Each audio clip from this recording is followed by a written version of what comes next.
That was 30 seconds to airtime. This is the Motor Racing Network counting down to today's broadcast. Hello, everybody, and welcome to the NASCAR Truck Series. It is the 7th round of the 2025 campaign, and it's race 3 in the trip as we get ready for all the money. Welcome to the Blacks Tire 200, and for the first time in several years, we're back at Rockingham, or shall I say, Rockingham. It's time to get ready and join our commentary team on the radio network. Truck Series. Corey Heim for the final time off turn 13, looking for the checkered flag On the NASCAR Racing Network. 6 races into the NASCAR Craftsman Truck Series season and sits atop the series standings. Chandler Smith has the most momentum.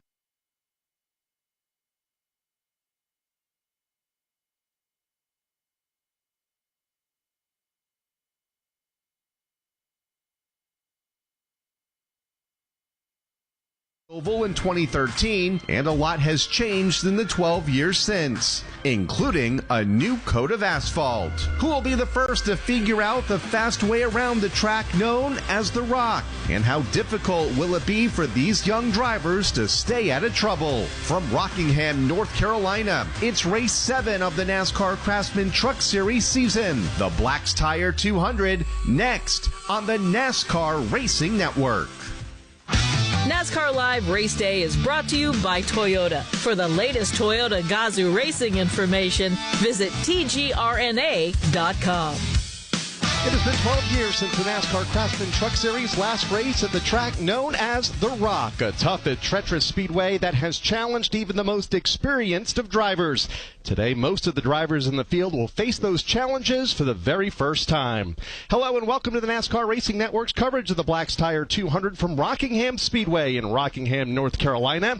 I'm Kyle Rickey, joined by Alex Hayden. And Alex, when this race was announced on the 2025 Craftsman Truck Series schedule a year ago, it became one of the most anticipated events of this season. It has, Kyle, and these drivers, these teams, and more importantly, the race fans here of the Sandhills region of North Carolina have come out. They have been supporting this effort since the announcement that we were going to race this weekend. They have wanted to buy tickets. How can we help? How can we be a part of this?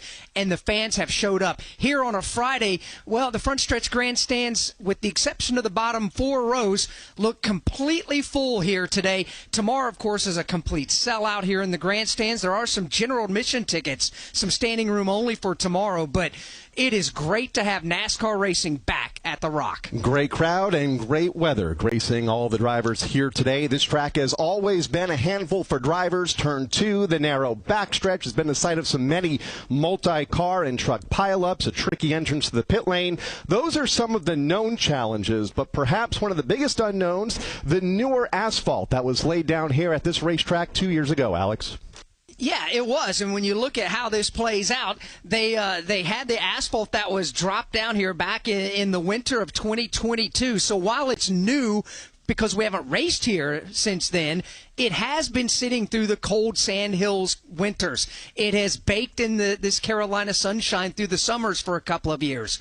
And after the practice sessions today, the track is indeed beginning to widen out, kind of like the old Rockingham. Not all the way to the wall just yet, but there's easily 2 lanes of racing already. And we'll hear from some of the drivers that are about to take the green flag here at the Rock when we come back. Get ready. The 3rd annual NASCAR Day Give-a-thon is just days away. Join us on May 13th to support hundreds of nonprofit organizations across the country to raise much-needed funds for their missions. When you give to the NASCAR Day Give-a-thon, you will be eligible for some special incentive prizes and matching donation opportunities to make the most of your gift. Visit NASCARDayGiveathon.org and learn how you can join us. That's NASCARDayGiveathon.org. From tickets, parking, and travel, race weekends can be stressful. Let Racing Electronics make communication easy. With a scanner and Easy Talk intercom system rental from Racing Electronics, you can effortlessly talk over the noise of the race. Hear uncensored driver and crew communication from every team in the race, or tune into the race broadcast with your favorite MRN announcers. To learn more, visit racingelectronics.com today.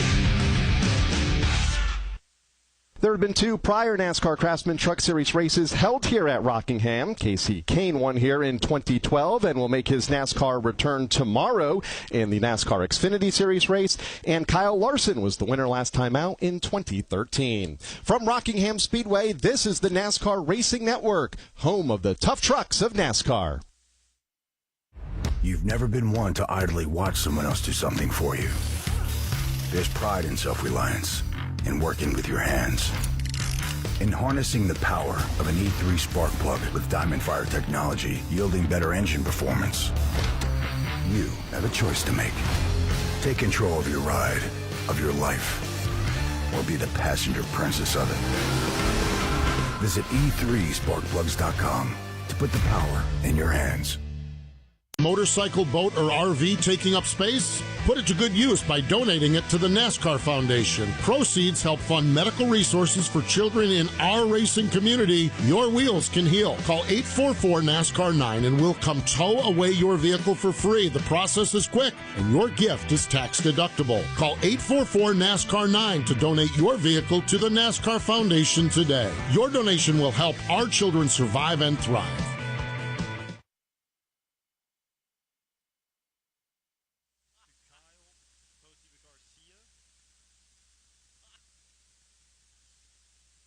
Back at the Rockingham Speedway in Rockingham, North Carolina, getting set to go for the NASCAR Craftsman Truck Series event here this afternoon. Qualifying held earlier today, 35 trucks on hand. All will start this afternoon's race. And winning the pole, his very first career pole in his 57th series start, Jake Garcia laying down a lap time of 22.050 seconds. That equates to 153.469 miles per hour.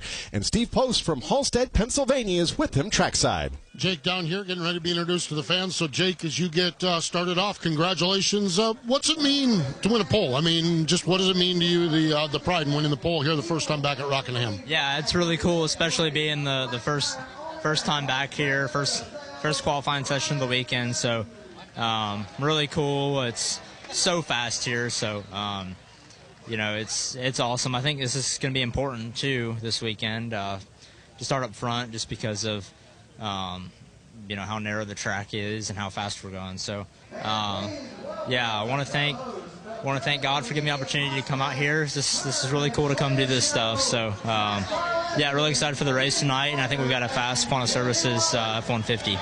Well, you've got a fast truck, but you've got some good momentum. 3 straight top 10 finishes. Is this something that just kind of has progressed naturally? Have you guys stumbled into a few things? How has this progressed that you had such a strong run coming into this weekend here at Rockingham? Yeah, we've been really fast all year. We've had a lot of top 10 finishes and good speed every week. We've got a good group of guys this year who've done a really good job on my trucks, and I think we've just got good speed, and we bring speed to the racetrack every week. It makes it a lot easier. So, I think that's what I'd attribute it to. A lot of speed across the board and a lot of speed here today. That is Jake Garcia. Career first pole leads us to green here this afternoon. Look forward to seeing what young Jake Garcia can do. Now, with the race coming back here with the Truck Series at Rockingham Speedway, there are 2 drivers in today's race that ran the 2 previous truck races here. Norm Benning is one of those drivers, and Matt Crafton is the other. Crafton has not finished worse than 6th in those 2 starts back in the early 2000s, but that was then, and this is now. He's alongside Chris Wilner of Carmel, Indiana. And Alex, he rolls off 23rd, start number 574, but Matt, one of 2 drivers that have ran the last 2 races here. A lot has changed, but what are some of the memories of Rockingham of years past? Same oval that it was. Besides that, the racetrack itself is nothing like it was, and don't have the tire fall off, but should be an interesting day. Probably a lot of attrition. The extended practice, what did you learn? What was the biggest takeaway that'll apply to tonight?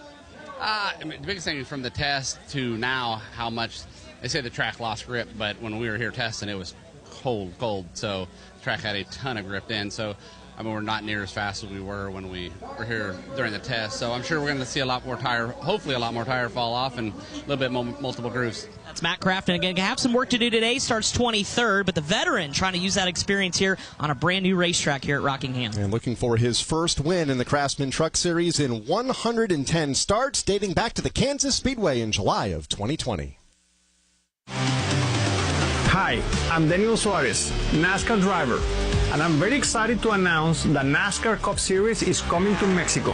For the first time in history, NASCAR Cup Series will leave the United States and visit Mexico City. See you at the Autódromo Hermano Rodriguez from June 13 to June 15. Fast cars, sharp turns, and the magic of Mexico. Let's race. Get your tickets for the NASCAR Mexico City weekend on Ticketmaster. The thrills of NASCAR racing from over 55 years of Motor Racing Network broadcasts. Bobby Allison brings the race car right down in the middle of the track, crosses the start-finish line, and he will win the 24th annual Daytona 500. Bill Elliott wins the Hooters 500. Alan Kulwicki, 1992 champion. MRN Classic Races. And in the whole pack, steaming for the finish line, Dale Earnhardt wins the Winston 500. Find all the classic moments on MRN Classic Races on any podcast platform. We'll go back trackside in a moment and hear from more drivers in tonight's Black's Tire 200 for the NASCAR Craftsman Truck Series. From Rockingham Speedway, this is the NASCAR Racing Network, home of the tough trucks of NASCAR. Every time the siren sounds or lights flash, someone's life is on the line. At Wheelan Engineering, we know first responders carry that weight every day. That's why for over 70 years, we've led the emergency warning industry, designing and manufacturing the lights, sirens, and safety systems they trust right here in America. Because when the mission is critical, there's no room for second best. Wheelan Engineering, trusted to protect first responders. Hi, I'm Ryan Blaney, a third-generation race car driver, and I dedicate a lot of my time going fast. But when my grandpa was diagnosed with Alzheimer's, it was a very unexpected bump in the road for us. It's important to notice if older family members are acting differently or having trouble with routine tasks. Early detection of Alzheimer's can give your family time to explore support services and access available treatments. If you or your family are noticing changes, it could be Alzheimer's. Talk about seeing a doctor together. Visit alz.org/time to talk. A message from the Alzheimer's Association and the Ad Council.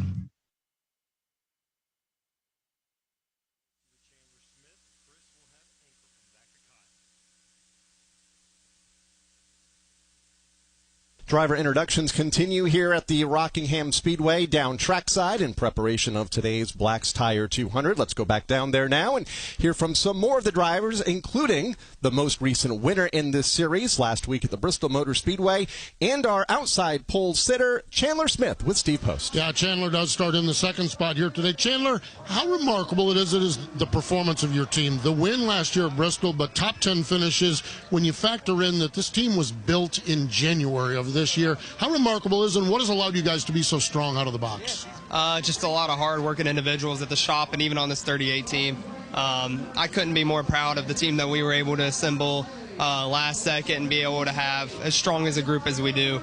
There's been a lot of hard work that a lot of race fans don't see because it goes on all at the shop, and that's definitely been paying off. So really looking forward to racing tonight and seeing what our number 38 Quick Tie Products Ford F-150's got in store.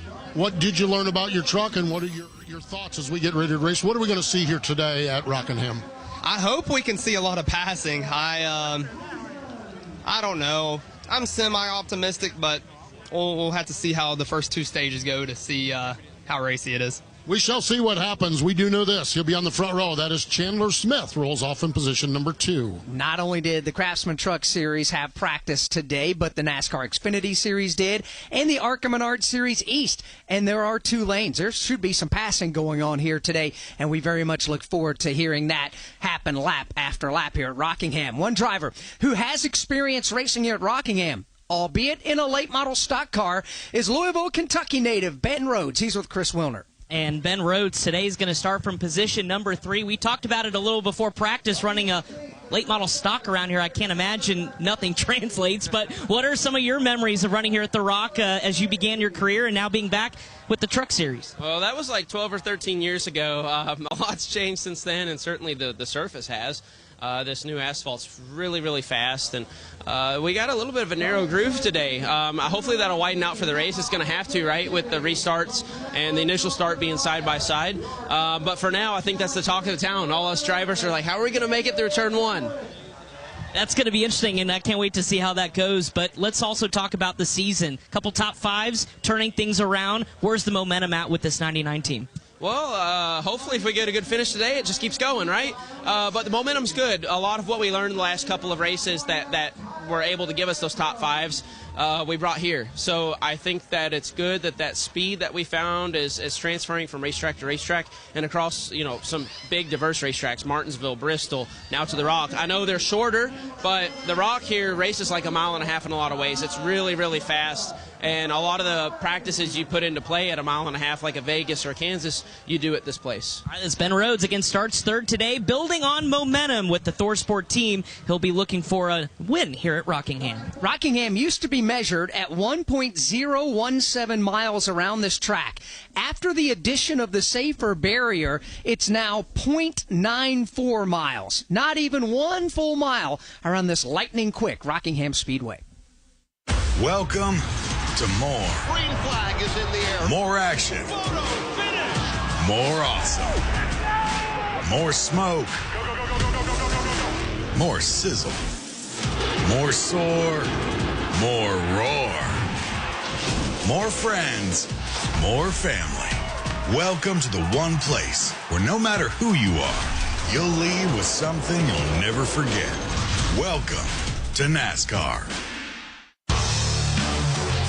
Wherever you cheer, whatever you drive, you'll find Racing Electronics. With Racing Electronics, you'll hear uncensored communication from every team in the race and the broadcast with all your favorite MRN announcers. Hear every heart-pounding pass, pit strategy, and so much more with a scanner and headphone rental. Upgrade to an Easy Talk intercom system to comfortably communicate over the noise of the race. To learn more, visit racingelectronics.com. Be race ready. Be RE equipped. Rockingham Speedway is one of 4 tracks that's returning to the NASCAR Craftsman Truck Series schedule this year, along with Michigan International Speedway, Watkins Glen International on the road course, and also up at New Hampshire Motor Speedway. From Rockingham Speedway, this is the NASCAR Racing Network, home of the tough trucks of NASCAR. Find anywhere else? Check out the Motor Racing Network's lineup of exclusive podcasts. MRN Classic Races, Junior's Journey, The Many Hats of Jack Roush, Richard Petty, Road to Royalty, 50 Years of MRN, Jeff Gordon, A Colorful Career, and the Tough Trucks of NASCAR. Find these and more MRN exclusive podcasts on podcast providers and MRN.com. You're not going to want to miss tonight's county fair. I'm going to be... We are your window to your community. Did you see the last 5 minutes of that football game last night? Oh, man, I saw the whole thing. And a lifeline to keep you safe when danger is near. Everybody who is listening needs to take cover as soon as they can. This is one of the biggest storms. We are live and local. We are America's broadcasters. Text radio to 52886 and tell Congress you depend on your local radio stations. Message and data rates may apply. You may receive up to 4 messages a month, and you may text STOP to STOP. This message furnished by the National Association of Broadcasters.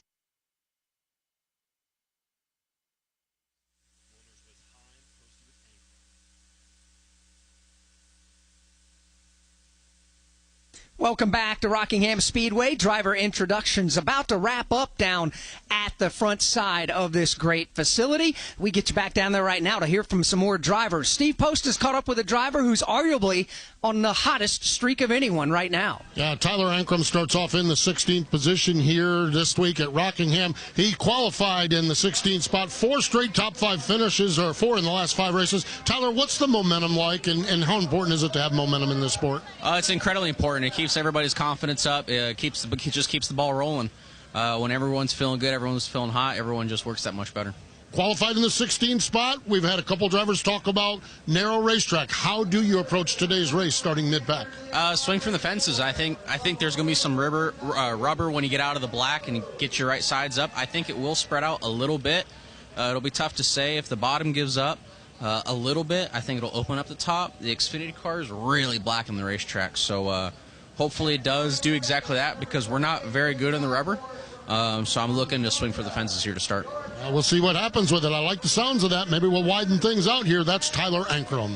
In the first 6 races of the season, Corey Heim has won twice. He has finished in the top 6 5 times. His only finish out of the top 6 was a 23rd in the second race of the season at the Atlanta Motor Speedway. And oh, by the way, he has led laps in all 6 events thus far. But Chris Wilner has a bit of a long way to go here this afternoon, starting in 15th. That's right. Mid-pack start for Corey Heim, your championship points leader. About third of the way through the season, Corey. This season's flying by. Where do you evaluate the truck's performance today at Rockingham? Obviously, the sun's out. It's hot and slick, but maybe difficult to pass. Yeah, I really think we're a lot better than our starting position there. And in practice, I felt like we were really close all the way from the get-go, which is important with these shorter practices, even though we got a little bit longer than normal today, which was nice. But, yeah, we were really close. I thought we had a top 5, top 3 truck in practice. Was a little bit too free in qualifying, so had a couple moments. And, of course, it led me to a mid-pack start. But I feel like we're in good shape. It's going to be really tough to pass like we were talking about. But I think we got a long time to get up there, so it should be just fine. Obviously, this race is going to go into the early evening hours. Temperatures may dip a little bit. How sensitive is this racetrack to temperature, and do you think it'll help you as the night goes on? Yeah, I hope it'll move around a little bit. I just think turn 2 and turn 3 are really narrow, so it's going to be really hard to work a groove in since it's sort of a one-lane sort of build to the racetrack, I guess. But turn 1 and 4 might widen out a good bit. You saw some rubber kind of move around there in Xfinity practice like we were talking about. So I'm optimistic. I feel like it'll be a good race, and I feel like every year as this place ages, it'll get better. So we're breaking it in today for the first time in a while, which is exciting, and ready to go do it. Be fun to watch. Corey Heim, again, going to start in the 3rd position to lead laps in this one. To continue that trend, he's going to have to come from 15th.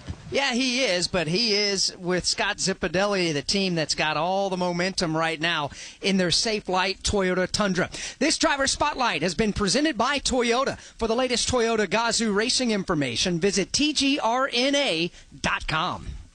Kyle Larson brings his Chevy 4 tires Sunoco Racing Fuel. From fueling NASCAR champions on the track for over 20 years to innovating 94 octane, the highest octane on the market. Performance is what Sunoco does. All Sunoco fuel at the pump meets the same top-tier standards as the fuel used in NASCAR. Money shot here for Ryan Blaney. 4 tires with Sunoco fuel. From the track to your tank, you can trust Sunoco to help your vehicle perform at its peak. Every hero's story has a humble beginning. Every legend had to earn their stripes. Every superstar had a dream. It's been a fairy tale season.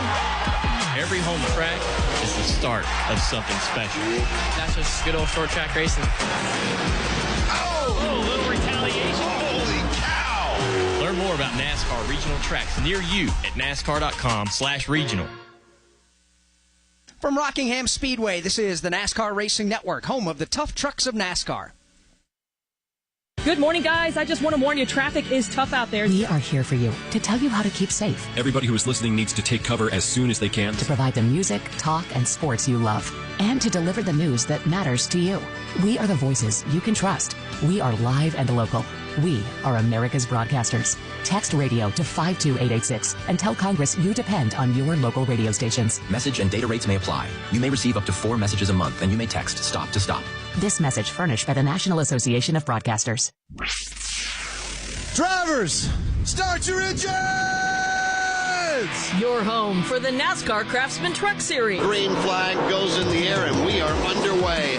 On the NASCAR Racing Network. 2 by 2 by 2. They're about 10 rows deep of double-wide racing. Taylor Gray to the bottom. Nick Sanchez outside, and they're crashing mid-pack. It's the NASCAR Craftsman Truck Series on the NASCAR Racing Network.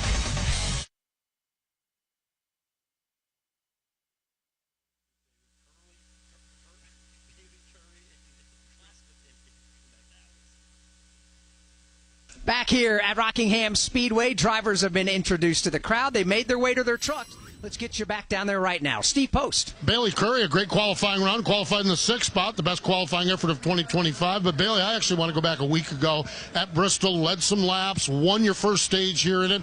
The momentum and how are things going with this Nice Motorsports truck? It's better than it's ever been for me, at least. You know, I feel like we're on a roll here. The culture of this team, and everyone's working so hard. And they just keep bringing me fast, Mass-style DQS Chevrolets. So I think we're going to have the same thing today. Hopefully we can get up there and lead some laps and hopefully be leading at the end. Well, there we go. Starting in the 6th spot, track position is so important. We've talked about whether the track will widen out or not. What do you need to do? It's just a fast truck, and are there things you're going to be watching to hang on and maintain that track position and even go forward? Yeah, I think just managing your stuff and not burning it up behind people, I think that's going to be a big part of it.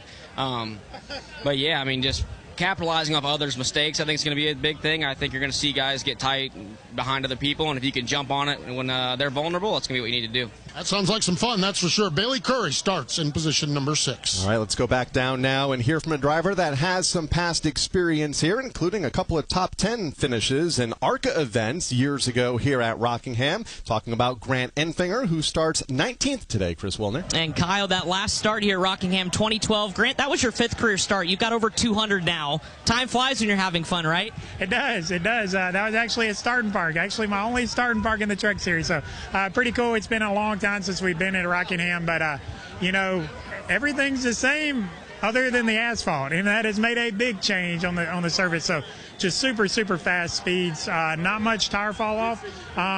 Seemed like the Xfinity cars moved around a little bit more than we did in practice. Hopefully we can get kind of 2-3 lanes going. But yeah, our Grant County Mold Chevy was okay in practice. We struggled a little bit in qualifying, but we made a lot of adjustments here for the race. What can you do as a driver starting 19th? I know track position's huge, and it's going to be difficult to pass early on. So what is your approach, especially the early part of this race? Honestly, a big part of it is not to make any mistakes. I do expect a little bit of attrition here. I don't know. There's a lot of unknowns, a lot of grip until you don't have any. So yeah, we're just going to do the best we can, work all day. Jeff Sankwitz has got a good game plan for us, and we got some of the best guys on pit road to hopefully gain some spots there. But yeah, I don't know what to expect going in here, and I don't think a lot of people do. A lot of unknowns. It's going to be fun to watch. Grant Enfinger again going to come from 19th here this afternoon. Steve Post. Well, bare knuckle boxing. Yeah, that's on the truck for Lane Riggs here. Let's hope we stick to racing and not some bare knuckle boxing out here. Lane, we chatted just a little bit ago, and you talked about kind of the razor's edge you're on here. Can you describe to our listeners what you've been dealing with today, the back and forth with that? Yeah, it's first of all great to have bare knuckle boxing on the truck, bringing a different sport into NASCAR and really trying to promote something a little different. So Mike and everybody with them, it's great to have them here at Rockingham and the next 4 races they're doing as well. So, but yeah, it's just a new track, new pavement characteristics. It seems like you're either one direction or the other. You're never really pretty balanced. You're always either tight or too loose. So just trying to find that balance and be as close to that neutral spot as you can is what's going to make good speed. But, didn't get a mock qualifying run at the test. At least we didn't. I know some other people did, but we just wanted to save our tires for other opportunities. And so just a little too free in qualifying. Still a pretty good lap in 5th, but I knew that we had potential to be on the pole. So a little disappointing in that aspect and just way too tight in practice, just with the rubber building. But, me and Dylan, my crew chief, we talked about it a lot. We got a good understanding of the direction the track's going to swing. Just hopefully we're being proactive on our adjustments, not reactive to balance. You're a young one, that's for sure, but do you have any memories of your dad in racing here at Rockingham or anything that recalls coming to mind coming here? I don't. I know that I was here several times back in the day, but, I even ran late model tests here for the Cars Tour back in 2020 and 2021. We were going to try to run a late model race here, and that was in the old asphalt in the late model. That was sketchy. So I probably got more laps around here than Crafton. I think Crafton has more laps around here than me, but I'm probably P2 on that chart. So, yeah, pretty cool. This place is special. It's one of my home tracks. There's a lot of history here, and really glad that we're back. Glad that all the fans showed up to support it. I am too. A great crowd here and a lot of smiles as we're all back at Rockingham. That's Lane Riggs, starts in position number 5. A runner-up finisher just a couple of weeks ago at the Homestead Miami Speedway, currently 6th in the championship standings. That is Lane Riggs. Let's pause 10 seconds for station identification on the NASCAR Racing Network.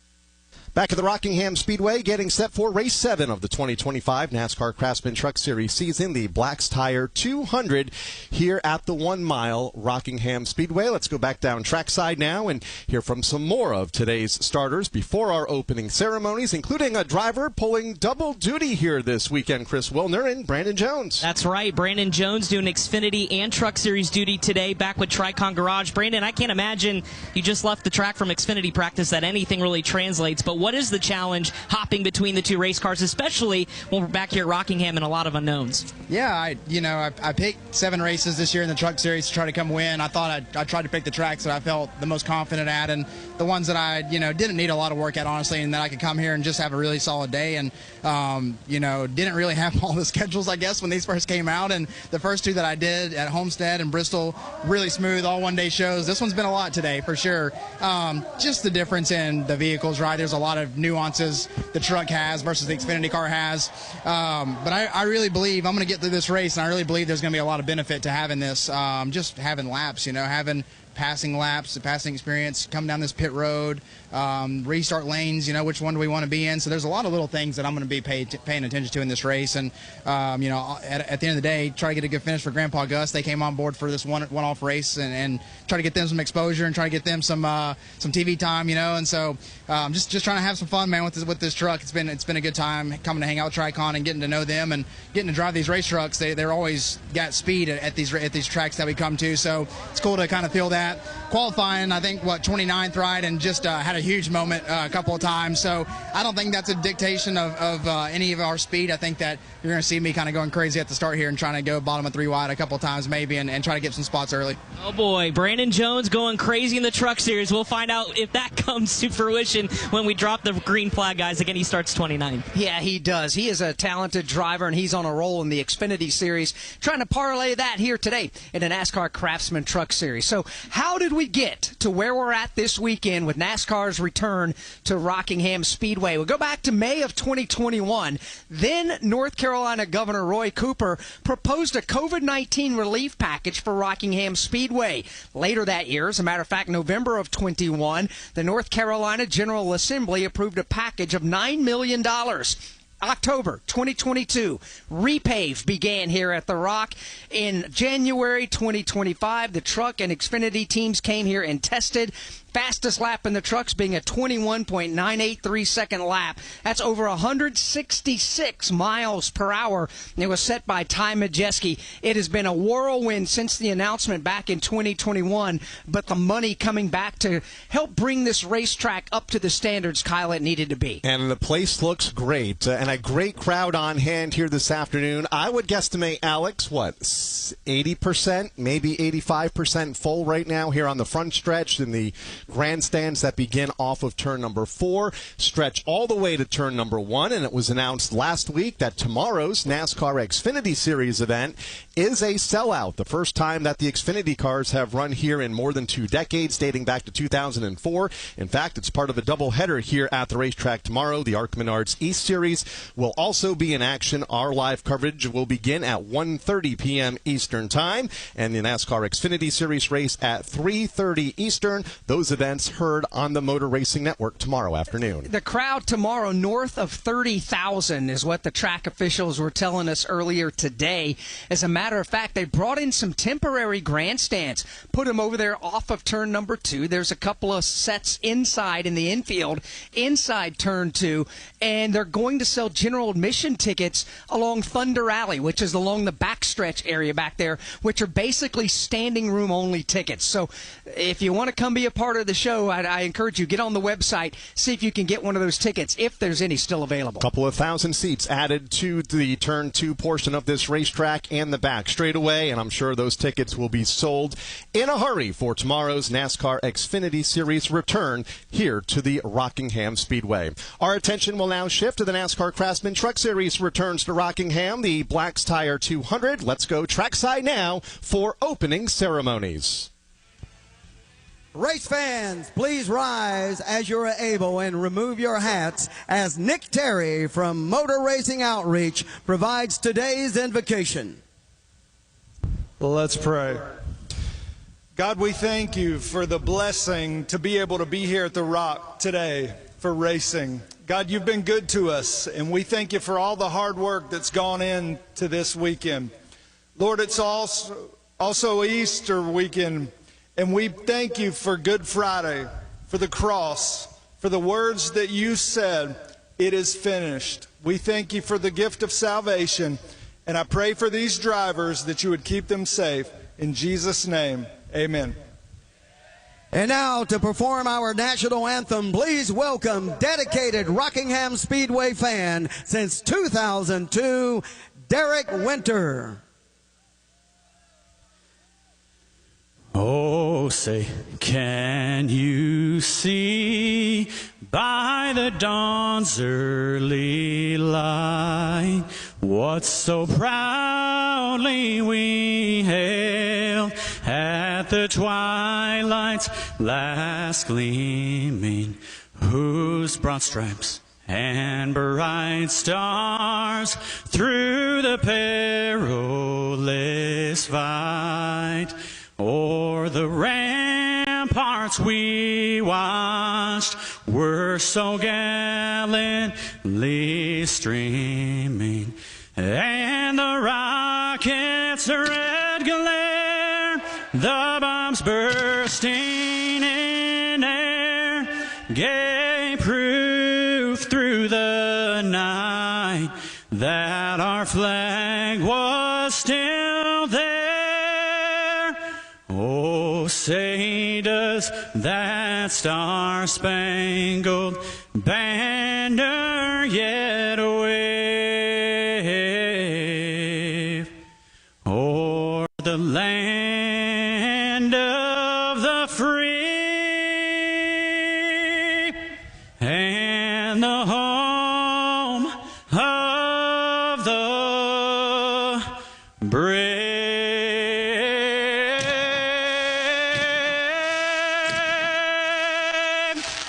Pre-race festivities wrapping up. Time for the drivers to get their final fist bumps in with their team. Slide into the cockpit of their trucks. The NASCAR Craftsman Truck Series is next. NASCAR Live Race Day has been brought to you by Toyota. For the latest Toyota Gazoo racing information, visit tgrna.com. There will always be more leaves, weeds, and yard debris. And when they show up, tackle yard cleanup with the Craftsman V20 Brushless RP Outdoor lineup. Delivering more runtime and better performance, the Craftsman V20 Brushless RP lineup of outdoor products will help you cut, trim, and blow through whatever your yard throws at you. Your grass, no problem. Overgrown hedges, not anymore. A neighbor who won't stop distracting you with weather talk? Well, you're on your own there. But for everything else, head to Craftsman.com. Craftsman. Build on. See Craftsman.com for details. The Tough Trucks of NASCAR, an exclusive podcast from the Motor Racing Network. Ron Hornaday, green flag is in the air, and he will take the field quickly to turn one. Relive the moments of the NASCAR Craftsman Truck Series from its debut in 1995. Checkered flag in the air, Skinner wins with the inaugural for the NASCAR Truck Series by Craftsman. The legends of the NASCAR Craftsman Truck Series. Todd Bodine wins 4 in a row on super speedways. The Tough Trucks of NASCAR, available on podcast platforms and MRN.com. From Rockingham Speedway, this is the NASCAR Racing Network, home of the Tough Trucks of NASCAR. You've never been one to idly watch someone else do something for you. There's pride in self-reliance, in working with your hands, in harnessing the power of an E3 spark plug with Diamond Fire technology, yielding better engine performance. You have a choice to make. Take control of your ride, of your life, or be the passenger princess of it. Visit e3sparkplugs.com to put the power in your hands. Fan Rewards loyalty program today at NASCAR.com/fanrewards. Do you have an unused car, truck, motorcycle, boat, or RV taking up space? Put it to good use by donating it to the NASCAR Foundation. Proceeds help fund medical resources for children in our racing community. Your wheels can heal. Call 844-NASCAR-9 and we'll come tow away your vehicle for free. The process is quick and your gift is tax deductible. Call 844-NASCAR-9 to donate your vehicle to the NASCAR Foundation today. Your donation will help our children survive and thrive.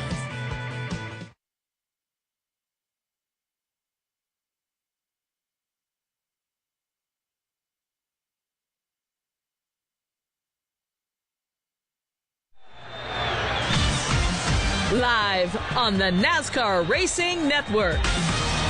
It's the NASCAR Craftsman Truck Series. Let's get a big thumbs up. Get ready to rock and roll past the race cars today, pal. Well, boys, let's execute. Have a good day.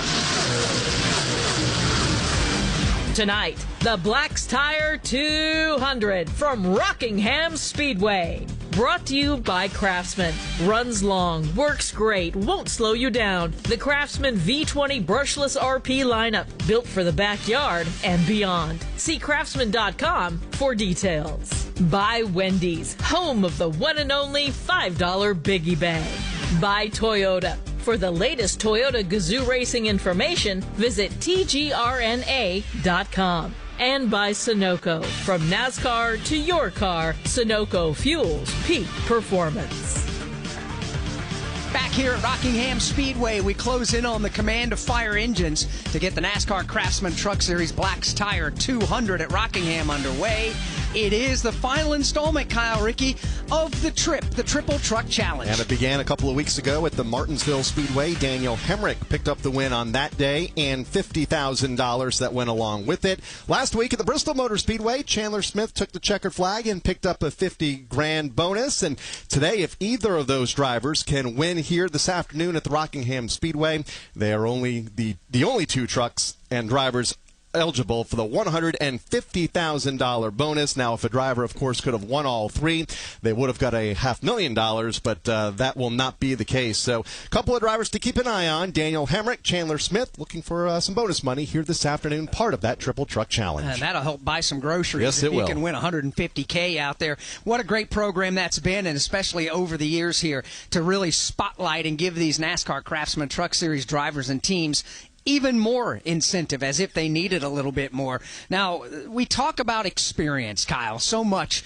here in the NASCAR Craftsman Truck Series. We've got drivers that have a ton of experience. Then we have drivers, a lot of young drivers, that are just trying to gain experience.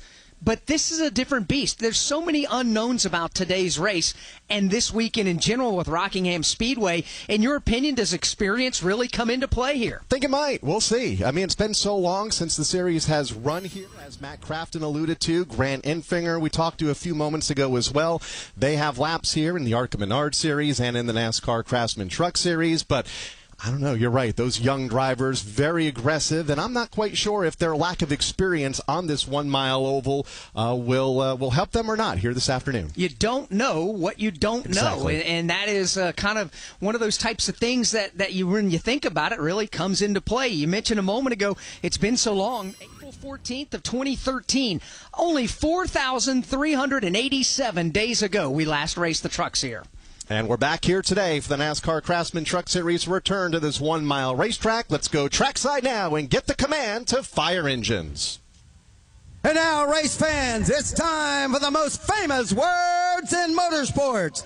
Here to give the command for the Black's Tire 200 here at Rockingham Speedway. Please welcome Black's Tire Ambassador Frankie Underwood.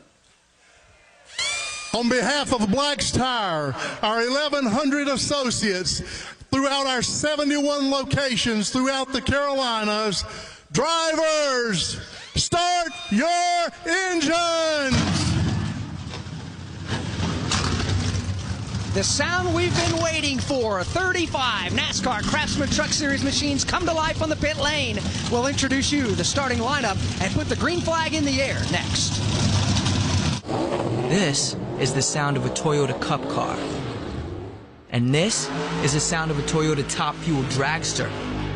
This is the sound of a Toyota GR Supra deep in a drift. And this is the sound of Denny Hamlin celebrating after stuffing the competition. You in?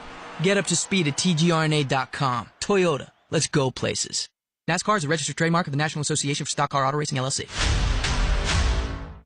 Jeff Gordon wins the Daytona 500. Jeff Gordon's rise to one of NASCAR's all-time greatest drivers was one like no other. Relive Jeff Gordon's journey to the NASCAR Hall of Fame with the exclusive MRN podcast, Jeff Gordon, A Colorful Career. 93 Cup Series wins, 4 Cup Series championships, and 3 Daytona 500 wins, a career rivaled by few others. Check out MRN's Jeff Gordon, A Colorful Career on podcast platforms and MRN.com.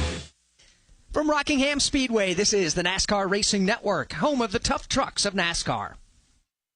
Rev your engines, NASCAR fans. The thrill, the speed, the action. You can now experience it all for free on the NASCAR channel on Tubi. All-day access to NASCAR action, streaming classic moments, iconic rivalries, and behind-the-scenes stories from the greatest drivers. Best of all, it's completely free. Stream anytime, anywhere on your favorite fast platform. No fees, no strings, just NASCAR. Find the NASCAR channel on your streaming device and start watching today. Hi, I'm Ryan Blaney, a third-generation race car driver, and I dedicate a lot of my time going fast. But when my grandpa was diagnosed with Alzheimer's, it was a very unexpected bump in the road for us. It's important to notice if older family members are acting differently or having trouble with routine tasks. Early detection of Alzheimer's can give your family time to explore support services and access available treatments. If you or your family are noticing changes, it could be Alzheimer's. Talk about seeing a doctor together. Visit alz.org/time-to-talk. A message from the Alzheimer's Association and the Ad Council.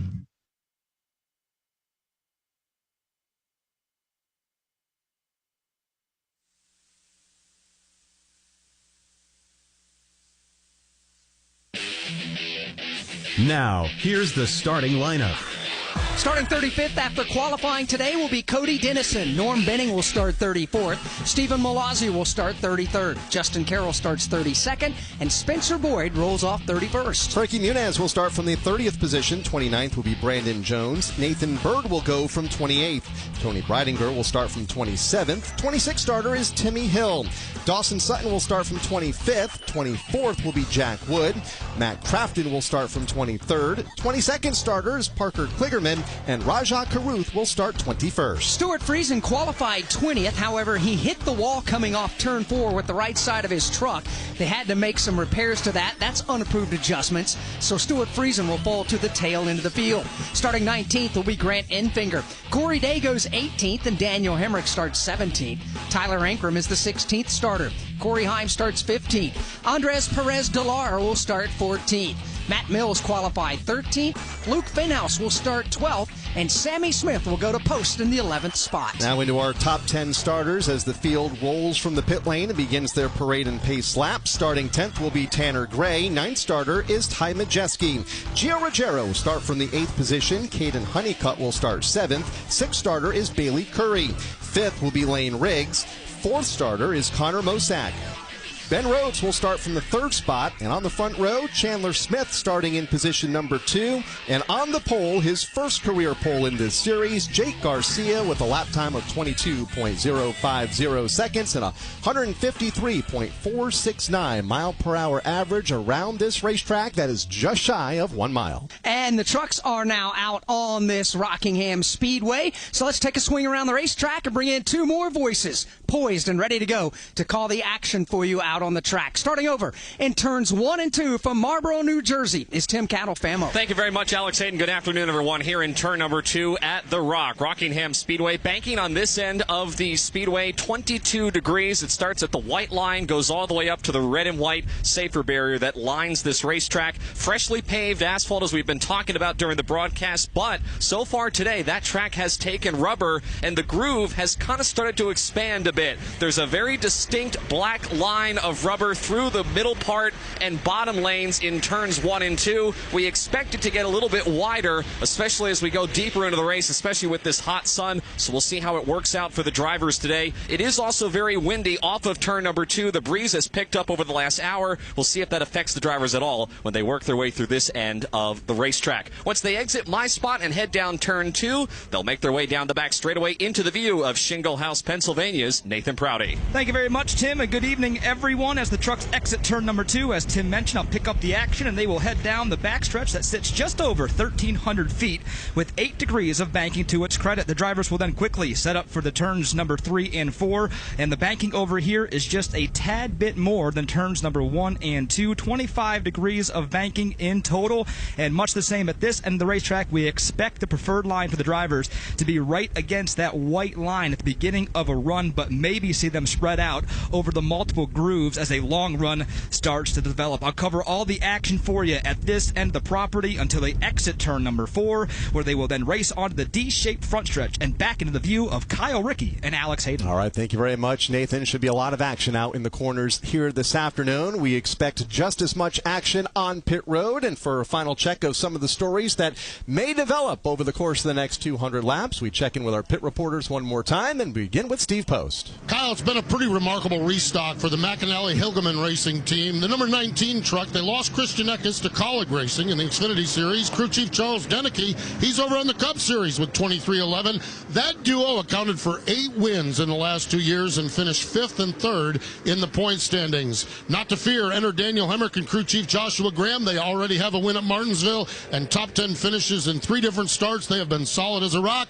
When you combine that with a strong start to teammate Tyler Ankrum, it is remarkable. The restock at McAnally-Hilgeman Racing. Little work to do today for Daniel Hemrick, though. He'll start in position number 17. Chris Wilner. Steve Post, we talked a lot in the pre-race show about the drivers with experience at Rockingham, but one driver who everything has been new in 2025 is Gio Ruggiero, the 18-year-old out of Seacock, Massachusetts, doing a nice job to start his 2025 season. He qualified 8th today, and I said, so do you like these moments where everything's just new and you don't have experience to rely on? He said, absolutely. He said, I was 7 years old the last time this truck series was here at Rockingham. I had to watch a lot of video, but also it just gives me a fresh approach, not having to rely on experience. He's one of those drivers that has capitalized so far this season at new venues, coming off a top 10 like at Bristol last week, and just says he feels like today they've got a really good race truck to contend if they can get some earlier track position. Again, he rolls off 8th, but Gio Ruggiero could be one of the rookies to watch here today. 200 laps, 188 miles. Stage 1 ends at lap 45. Stage 2 will end at lap number 90, and then we race on to the black and white checkered flag, scheduled to drop again at lap number 200. Time to welcome NASCAR officially back to the Rock and the Black's Tire 200 to call the start for the NASCAR Racing Network from Killingly, Connecticut. Here's Kyle Rickey. Field line up in their rows of 2, 35 strong for the NASCAR Craftsman Truck Series. It has been since 2013 when Kyle Larson took the checkered flag. That was the last time the trucks have raced here at the Rock. Pace truck onto the pit lane. Here comes the field off of turn 4. Jake Garcia, Chandler Smith, Ben Rhodes, Connor Mosack. Green flag is out from the starter stand, and we are underway as the field goes to turn 1. We're thundering into the corner for the first time. Chandler Smith and Jake Garcia remain wheel to wheel for the race lead to the backstretch. Off of turn 2, down the back straightaway for the first time, it is Jake Garcia who emerges with the race lead. Smith in his tire tracks, they head through 3 and 4. They were worried about 2 lanes of racing. Well, we've got it right off the bat. Here they come side by side for the race lead at the start-finish line. Lap number 1 by a couple of inches is going to be led by Jake Garcia. Still double wide for the race lead. Chandler Smith on the bottom, Jake Garcia upstairs. Those two will go side by side down the back straightaway. Ankrum may have gotten the wall a lap ago, but it's Garcia now with the race lead back to 3 and 4. Oh, trouble farther back. Mosack gets turned. He goes up and into Bailey Curry. Mosack down the racetrack. Curry with some heavy damage as well as he works off turn 4. Curry some right side damage as they come back to the start finish line. One other truck spins to the inside of the speedway. That is Connor Mosack. 2 trucks involved in a spin on lap number 2 over in turn 4. We'll recap it in a moment when we come back to Rockingham. You know what's better than a limited time deal? An unlimited time deal. That's why the Wendy's $5 Biggie Bag with a Junior Bacon Cheeseburger, 4-piece nugs, Junior Hot and Crispy Fries, and small soft drink is available all the time. Because the best time for fresh, never frozen beef and Applewood smoked bacon is all the time. Duh. I feel like I'm repeating myself a lot. For the best deal of all time, gotta be Wendy's. Unlimited time does not mean forever. U.S. price and participation may vary. Prices may be higher in Alaska, Hawaii, and California and via third-party delivery. Fresh beef available in the contiguous U.S., Alaska, and Canada. Hey guys, Corley Joy here. Make sure you catch Stag and Pennies on all the NASCAR platforms each week. We talk to some of our greatest drivers, winners, relevant stories. You never know who's going to show up. Hall of Famers, everything. And you're going to get the best race highlights, the best content, the best scanner audio, the best reactions, and by far the best pit road breakdowns of any other podcast. Corey, where can they hear us? You can find us on NASCAR on Tubi, SiriusXM Channel 90, wherever you find your podcasts, or on YouTube. Go check us out. Working lap number 4 here at the Rockingham Speedway and under caution for the first time this afternoon. Came out on lap number 2 after Bailey Curry and Connor Mosak came together over in turn number 3. Both trucks able to drive away, but with some damage. We'll check in with those two teams here in a moment. From Rockingham Speedway, this is the NASCAR Racing Network, home of the tough trucks of NASCAR. Every time the siren sounds or lights flash, someone's life is on the line. At Wheelan Engineering, we know first responders carry that weight every day. That's why for over 70 years, we've led the emergency warning industry, designing and manufacturing the lights, sirens, and safety systems they trust right here in America. Because when the mission is critical, there's no room for second best. Wheelan Engineering, trusted to protect first responders. We are under the green flag. Listen up, NASCAR fans. Now's the time to turn your love of racing into big-time prizes. Because NASCAR Fantasy Live is your fast lane to bragging rights. Furious racing here. Pick 5 drivers each week of the season. Then complete additional challenges to stack points. All for your shot at the grand prize. So let's get this party started. For official rules and to learn more, visit NASCAR.com/fantasy and sign up today.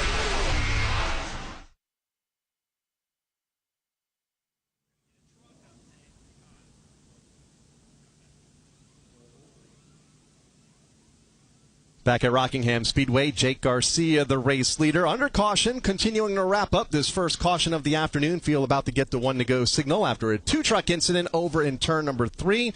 Let's check in on pit road now with Steve Post as the 2 trucks involved in that incident, including Bailey Curry, have made their way to the pit lane. Bailey Curry, a lot of damage on the left side door. They're going to drop that jack and get him back out so they don't lose a lap. And then the right rear, they took the mallets out. Wally Rogers, the crew chief on this one, had him take all the mallets out and give it a survey. They got tire clearance, but I don't think they're really happy. They've got a lot of damage on that truck. So that's the story on Bailey Curry. Chris Wilner, how about the Connor Mosak truck? The call from crew chief Blake Bainbridge was to come down as Connor, who was involved in that incident, said, I feel like I have a right front going down. They opted to change tires, survey the race truck. It all looks great as far as the damage exteriorly on the exterior side of the McAnally Hilgeman race truck. But again, they started 4th, but fired off really, really tight.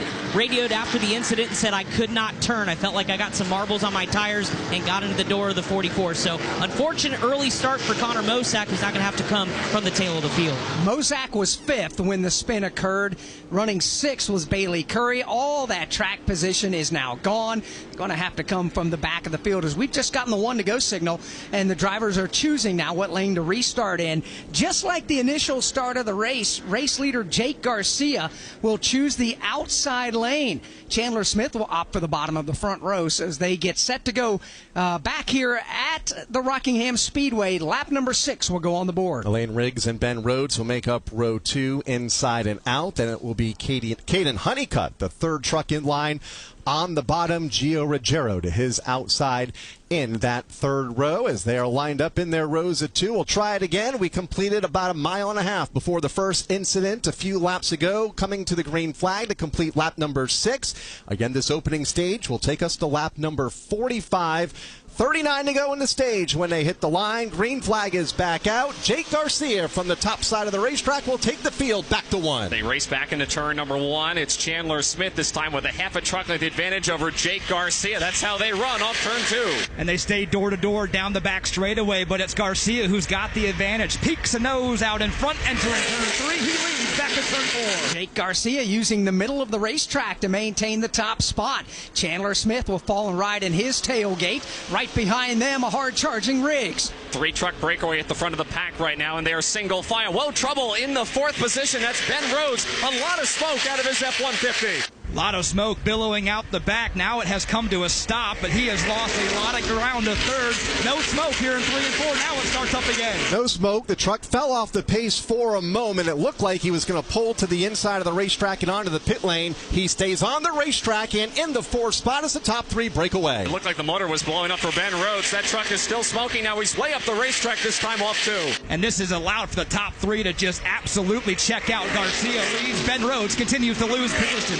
Ben Ben Rhodes is on the outside lane. He cannot get to pit road even if he wanted to. Chris Wilner, what's the problem? Well, it's not a motor, thank goodness, for Ben Rhodes, but he came over the radio and said, I lost all my power steering. So power steering fluid just deposited from his Ford F-150. Crew Chief Rich Lucius has the crew ready to bring the truck down, but no power steering for Ben Rhodes. They make for a long afternoon for Ben Rhodes, who continues to backslide through the field. Now in the second half of the top 10, that truck slides way up the racetrack in a battle for about the 8th position as they come back off of turn number 4. Let's pick up that battle from about 7th on back as it goes to turn 1. As they work their way through turn number 2, that's where you'll find Gio Ruggiero, Ty Majeski, and others for the backstretch. And it's a mess back there as everybody starts to bob and weave around the slower Ben Rhodes machine. He's got a couple more to his inside. This time it's Matt Mills going by. Corey Day will line up to his left elbow to try to get by. Meanwhile, Tim a battle for second. They are on it in the second position. Chandler Smith has got a mirror full of Lane Riggs. Yeah, Lane Riggs is doing a great job here working the back bumper of Smith in the 3 and 4 this time by Garcia, though he is away with a 2-truck length advantage. Lane Riggs in the 3rd spot, just a truck length behind Chandler Smith, both keeping the race leader Jake Garcia with an arm's length in 1. Jake Garcia has a 2-truck length lead right now over this ongoing battle for second. Chandler Smith has it for the moment.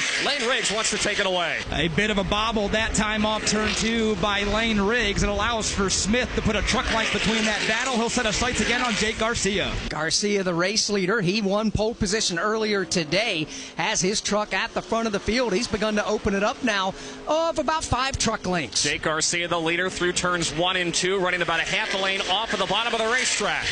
1 truck dead ahead of Jake Garcia. It's the first lap traffic machine he'll have to deal with today. It's Norm Benning.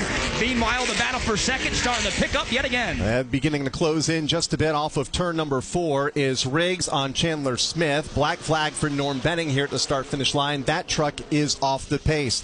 Let's pick up a torrid battle for a spot just inside of the top 20. Daniel Hemrick leads that battle for position.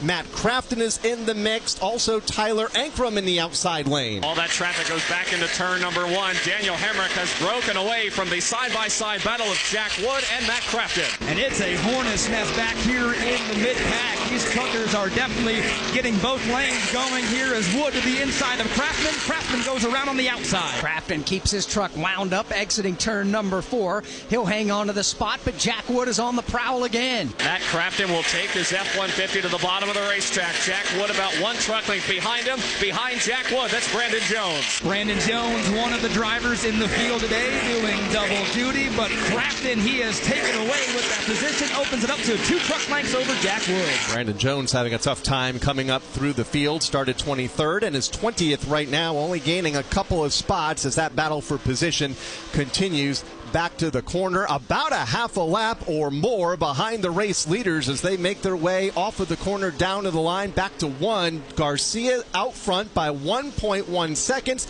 over Chandler Smith. Will pick up that battle for second on the back straightaway. Yeah, that battle for second has not let go at all, Kyle. Chandler Smith cannot shake off Lane Riggs. They go to the outside of a lap truck of Justin Carroll. Both of those drivers have no problem on that outside lane. You know, even though it's bad right now for Ben Rhodes with no power steering, Tim Catalfamo, the good news is for the last 12 or so laps, he's worked in a 3rd lane. He has been able to kind of work in that really high lane through turns 1 and 2. He's been one of the braver drivers that has ventured up into that groove, and he's making it work right now, albeit with no power steering. Yeah, I'm not sure he has much of a choice but to go to that 2nd and 3rd lane at times for Ben Rhodes, who has fallen now outside of the top 25, running in the 28th position. 26 laps to go here in stage 1. Jake Garcia leads by 1.2 seconds. Welcome to more. Green flag is in the air. More action. Photo finish. More awesome. More smoke. More sizzle. More soar. More roar. More friends.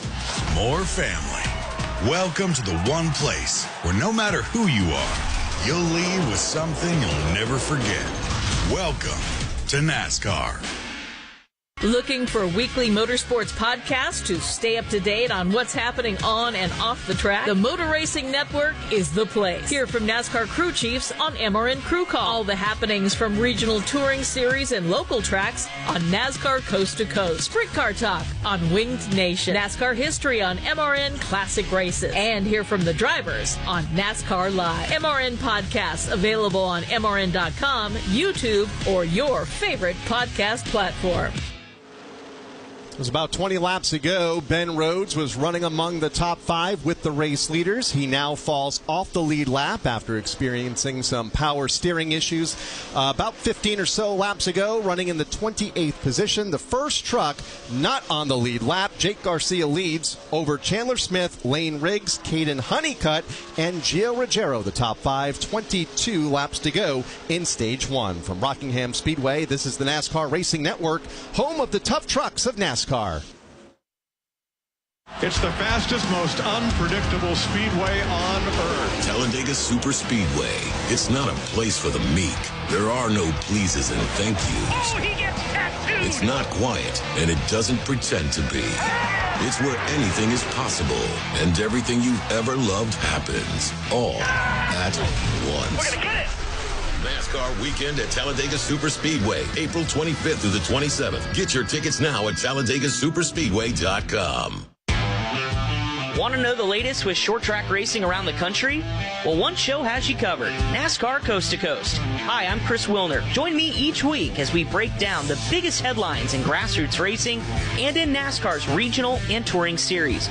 We'll also talk with rising stars from your favorite short track. Once again, it's NASCAR Coast to Coast. And you can watch or listen today on YouTube, Facebook, MRN.com, or on your favorite podcast platform.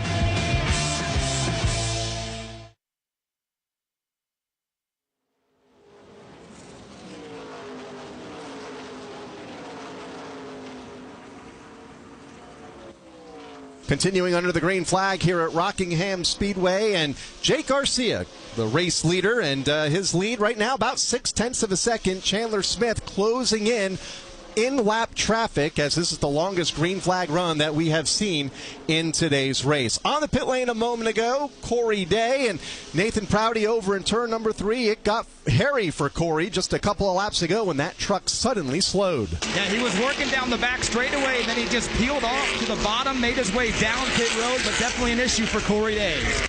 Corey Day, as we watched him come to pit lanes, got some damage right behind the right front wheel well there. When they put the truck in the air on the jack, there was a lot of smoke coming out of that right front corner. Chris Wilner is efforting the story as we speak. We stay under the green flag. We're down to just 17 laps to go here in the opening stage. Jake Garcia has led all 28 laps to this point. Chandler Smith is second. Caden Honeycutt this time by has been able to squeeze by Lane Riggs. Caden Honeycutt up to third. Lane Riggs is fourth. Gio Ruggiero is back in fifth. Corey Heim is 6th. Ty Majeski is 7th. Tanner Gray is 8th. Sammy Smith is 9th. And Luke Finhouse is 10th. That's the way they run among the top 10. Corey Day busted for speeding on the pit lane after making that unscheduled stop a moment ago. So he'll have to do a drive-through penalty here in a moment as he received the black flag a moment ago from the starter stand. Let's check in his pit box now with Chris Wilner. Well, our announcers Nathan Prouty and Tim Catalfamo noted the slowing Corey Day machine. That's because he had a right rear tire going down. He had a little bit of damage, as you noted, on the pit lane, and that caused a tire rub, and over the course of the run just finally cut the right rear tire. So Brian Patty called his driver down. Again, just making his 4th start in the Craftsman Truck Series this year. It's kind of been a rocky start for Corey Day. He's, of course, the dirt phenom in the sprint car world, now signing with Hendrick Motorsports to a development deal. So getting some early bugaboos out of the way, but unfortunate flat right rear tire going to make his day even more difficult tonight. Yep, he's back on the pit lane now, serving his pass-through penalty for the speeding penalty he was issued on that unscheduled stop. We're down to 13 laps to go now here in the opening stage. Jake Garcia, the leader, but It looks like Chandler Smith is beginning to run him down just a bit to try to apply a little bit of pressure on them as they make their way up off of turn 2, head for the back straightaway. Yeah, it's a battle we've been watching inside the top 5, a couple of good ones, but it is Chandler Smith who is now all over the back bumper of Jake Garcia. He is on the move right now in traffic, challenging for the race lead in turn 1. Battle for the lead now goes to turn number 2. Jake Garcia on the bottom, Chandler Smith looking outside off the corner. They continue to work through lap traffic while having this battle. Now they work into turns number 3 and 4. Smith all over the back deck lid of the Garcia machine. Garcia drifts wide off turn 4, gives a look to the inside. Chandler Smith can't make the pass. They got 4 lap trucks right in front of them. Tyler Ankrum, Connor Mosak, and others dead ahead for the leaders. They're going to go 3 wide through turn 2 in the side-by-side battle for the lead. Ankrum shifted up the racetrack. That allowed Smith and Garcia to go by. Garcia back to the point, and it's a truck length advantage. Ankrum in the 23rd spot, falls off the lead lap. Connor Mosak, Jack Wood among the trucks just in front of this battle for the lead. It goes back to turn 1, led by Jake Garcia. In heavy lap traffic are the leaders. Now they're trying to work around the slower truck of Jack Wood. Garcia looks to the outside of Wood, off 2. And Wood does not make it easy. Pulls up right in front of Garcia. He's got to go to the bottom. Smith does the same in turn 3. A nice piece of driving by young Jake Garcia. Used the Jack Wood truck as a pick. May not work. Here's Chandler Smith. Dives to the bottom of the racetrack, side by side for the lead. Chandler Smith's white Ford F-150 to the bottom of the racetrack. Pulls even with Jake Garcia. They're double wide for the race lead. Back and forth these two go, and what a battle it is here at the Rock. Right now, Garcia continues to keep Smith in the rear view. Here comes Lane Riggs to the inside of Chandler Smith. Challenging for the 2nd spot, Lane Riggs with the momentum half a lap ago up the back straightaway, carries it into the 2nd position in turn 1. Lane Riggs to the bottom in turn number 1. He will complete the pass on Chandler Smith for 2nd and set his sights on the leader. 2 front row motorsport teammates going at it for the number 2 spot. You can give that to Lane Riggs now, and he will put the crosshairs on Garcia. Garcia's truck drifts wide in turn 4 again. That'll enable Lane Riggs to chop off another half truck length. Another battle for the lead, but this time Garcia's got a different challenger. Jake Garcia running for his life right now as Lane Riggs pulls up right behind him. Their nose to tail, off 2. And how about Lane Riggs patiently waiting back and behind the 2 race leaders, now challenging for the race lead, but here comes Smith again taking a stab at Riggs. Can add Caden Honeycutt to this mix as well. Top 4 trucks, nose to tail, battling for the race lead. 6 laps to go in stage 1. They're chasing Jake Garcia. Go back to turn number 1. Jake Garcia slides a little bit wide this time. Here comes Lane Riggs taking a peek low, off 2. And it's not going to get any easier for this trio of race leaders with Honeycutt lurking as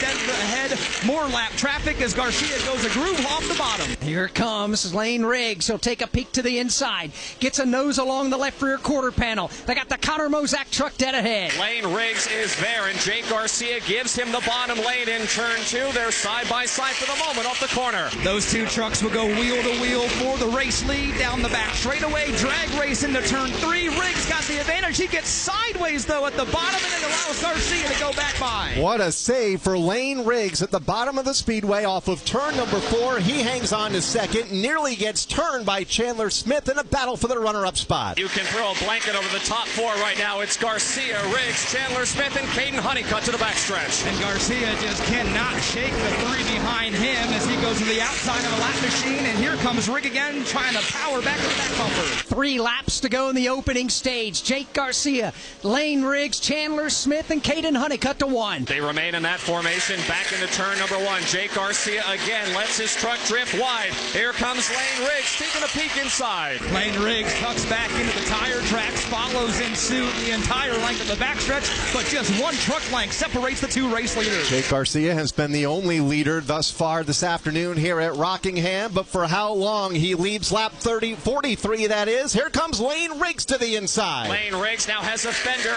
out in front of Jake Garcia. He'll complete the pass and go to the lead. New race leader this time down the back straightaway. It's Lane Riggs. Also that time in 2, Chandler Smith went wide. Caden Caden Honeycutt went by. Here they come, pouring up off of turn number 4, back down to the line as we work our way closer and closer to the end of the stage. New race leader at the front of the field. Lane Riggs now has pulled away from Jake Garcia by about 5 truck lengths. The battle is on for second. Here comes Caden Honeycutt. Caden Honeycutt, another driver that's been patient inside the top 5. Now side by side for the moment into 3, but it's Garcia the advantage with third. Here they come back off of turn number 4. Garcia trying to take that third spot. Green and white checkered flag in the air for Lane Riggs. He will win the opening stage of the Black's Tire 200 here at Rockingham Speedway. Riggs the stage winner, Jake Garcia in second, Caden Honeycutt in third, Chandler Smith fourth, and Corey Heim to round out the top 5. Further back in the top 10, Gio Ruggiero in 6th, Ty Majeski in 7th, Tanner Gray 8th,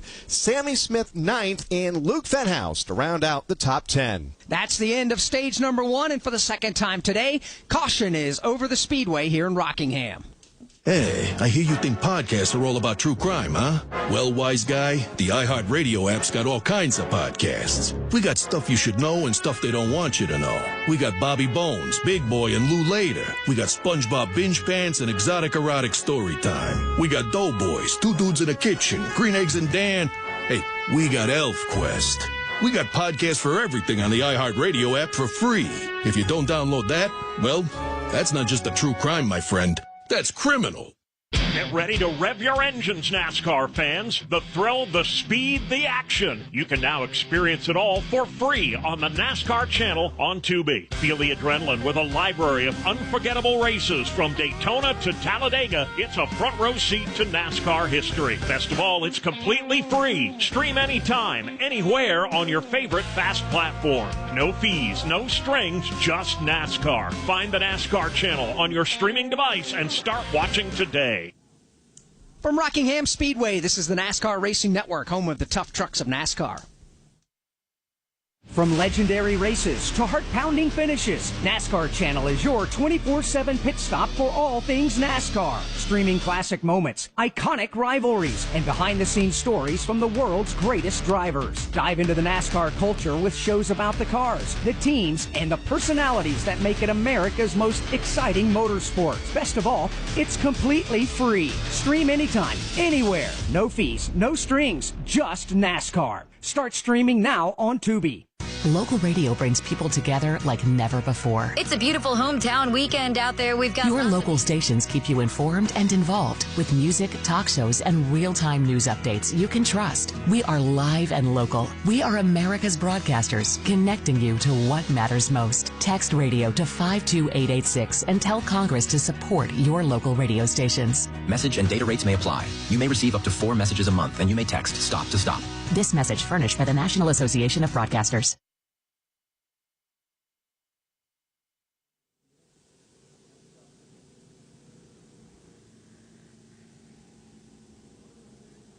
Back here at Rockingham Speedway, stage number 1 is in the books. Lane Riggs picked up the stage win.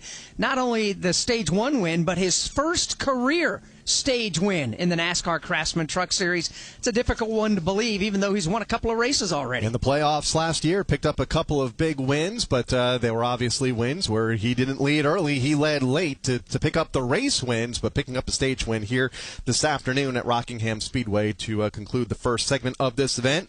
Riggs with the win, Jake Garcia, Caden Honeycutt, Chandler Smith, Corey Heim, the top 5, Gio Ruggiero, Ty Majeski, Tanner Gray, Sammy Smith, and Luke Fenhouse were the top 10. Running 11th currently as pit road remains closed. Matt Mills is being scored 11th. Andres Perez de Lara 12th. Parker Kligerman is 13th and Grant Enfinger 14th. Daniel Hemrick is 15th. Rajah Caruth 16th. Stuart Friesen from the back of the field up to 17th in the opening 45 laps. Brandon Jones is being scored 18th. Matt Crafton 19th and Dawson Sutton is 20th. Connor Mosack 21st, the final truck on the lead lap. Then it was Jack Wood in 22nd. Tyler Ankrum 23rd. He caught the wall on the first lap of the event and has had some handling problems in the lap since. Then it was Timmy Hill 24th. Spencer Boyd is running 25th. Then it's Nathan Bird 26th. Tony Breidinger 27th. Frankie Muniz, 28th. Ben Rhodes, who was just on pit road a moment ago, 29th. And Corey Day, multiple laps down, is running 30th. Bailey Curry is being scored 31st. Justin Carroll 32nd. Then back in position number 33 here today in this running order is Norm Benning. He had the black flag. He's been in off the pit lane. Cody Dennison had some problems earlier. He's behind the wall in 34th. Stephen Malazzi being scored in position number 35. Pit road will open this time by here for the first opportunity for these teams to make stops during a stage break as the field is over in turn number 3. This is the second caution flag of the event. The first due to a two-truck incident over in turn number 3 involving Bailey Curry. Also Connor Mosak, who barely stayed on the lead lap to end that stage. Both trucks able to continue on. Jake Garcia led 43 laps. The opening 43 circuits, Lane Riggs, prior to the stage win, led the 6 prior laps before the green and white checkered flag. Pit road is open. Green light is on at the head end of the pit lane. Let's begin our coverage on the pit road with Chris Wilner. And for Chandler Smith, said he was too hard on the right rear tire and also laterally free, so they're going to make an adjustment on his Ford F-150 for front row, change 4 tires and fill it up with Sunoco fuel. They replenished the power steering fluid on Ben Rhodes' truck. Also, Gio Ruggiero is in, said I'm really good in 1 and 2, need better turn in 3 and 4. 4 tires and Sunoco fuel down the road, as well as Ty Majeski. They freed him up a little bit. Steve Post. Early race leader Jake Garcia reported the truck got very, very tight late in the run, so they're going to make some adjustments and take some fuel and tires. The race off from pit road, Caden Honeycutt looked like a 2-tire stop potentially for Caden Honeycutt as he gets out first. Lane Riggs was in. He reported that he needs a more lateral grip on that truck, a little bit loose. Corey Heim also reporting that his truck is just a little bit free. These pit stops taking place here at the end of stage number 1. Big gain there. Grant Enfinger gained 12 positions on the pit stop. Same with Connor Mosak. After an early spin from 5th, Mosak will get back inside the top 10. You know what's better than a limited time deal? An unlimited time deal. That's why the Wendy's $5 biggie bag with a junior bacon cheeseburger, 4-piece nugs, junior hot and crispy fries, and small soft drink is available all the time. Because the best time for fresh, never frozen beef and Applewood smoked bacon is all the time. Duh. I feel like I'm repeating myself a lot. For the best deal of all time, gotta be Wendy's. Unlimited time does not mean forever. U.S. price and participation may vary. Prices may be higher in Alaska, Hawaii, and California and via third-party delivery. Fresh beef available in the contiguous U.S., Alaska, and Canada. NASCAR Live isn't just Tuesday nights. On Thursday, we go wide open with some of the sport's biggest legends. Dover's so good that even concrete couldn't ruin it. And some of NASCAR's rising stars. I don't like getting drove in the back of, and I honestly don't like doing it, but you're not buddy-buddy with everybody, and I've had to learn that. NASCAR Live Wide Open has you covered from the rookie class all the way to the Hall of Fame. Subscribe now wherever you listen to podcasts. From Rockingham Speedway, this is the NASCAR Racing Network, home of the tough trucks of NASCAR. Good morning, guys. I just want to warn you, traffic is tough out there. We are here for you to tell you how to keep safe. Everybody who is listening needs to take cover as soon as they can. To provide the music, talk, and sports you love. And to deliver the news that matters to you. We are the voices you can trust. We are live and local. We are America's broadcasters. Text radio to 52886 and tell Congress you depend on your local radio stations. Message and data rates may apply. You may receive up to 4 messages a month, and you may text STOP to STOP.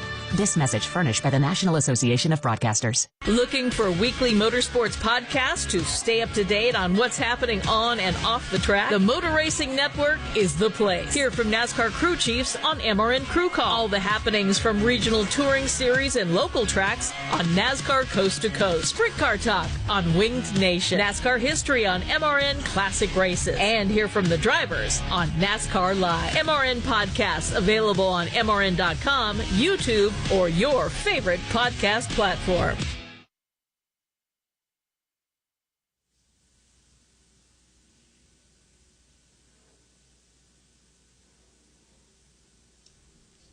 We welcome you back to Rockingham Speedway. Stage 1 is in the books. Time now for a mid-race update presented by Wendy's.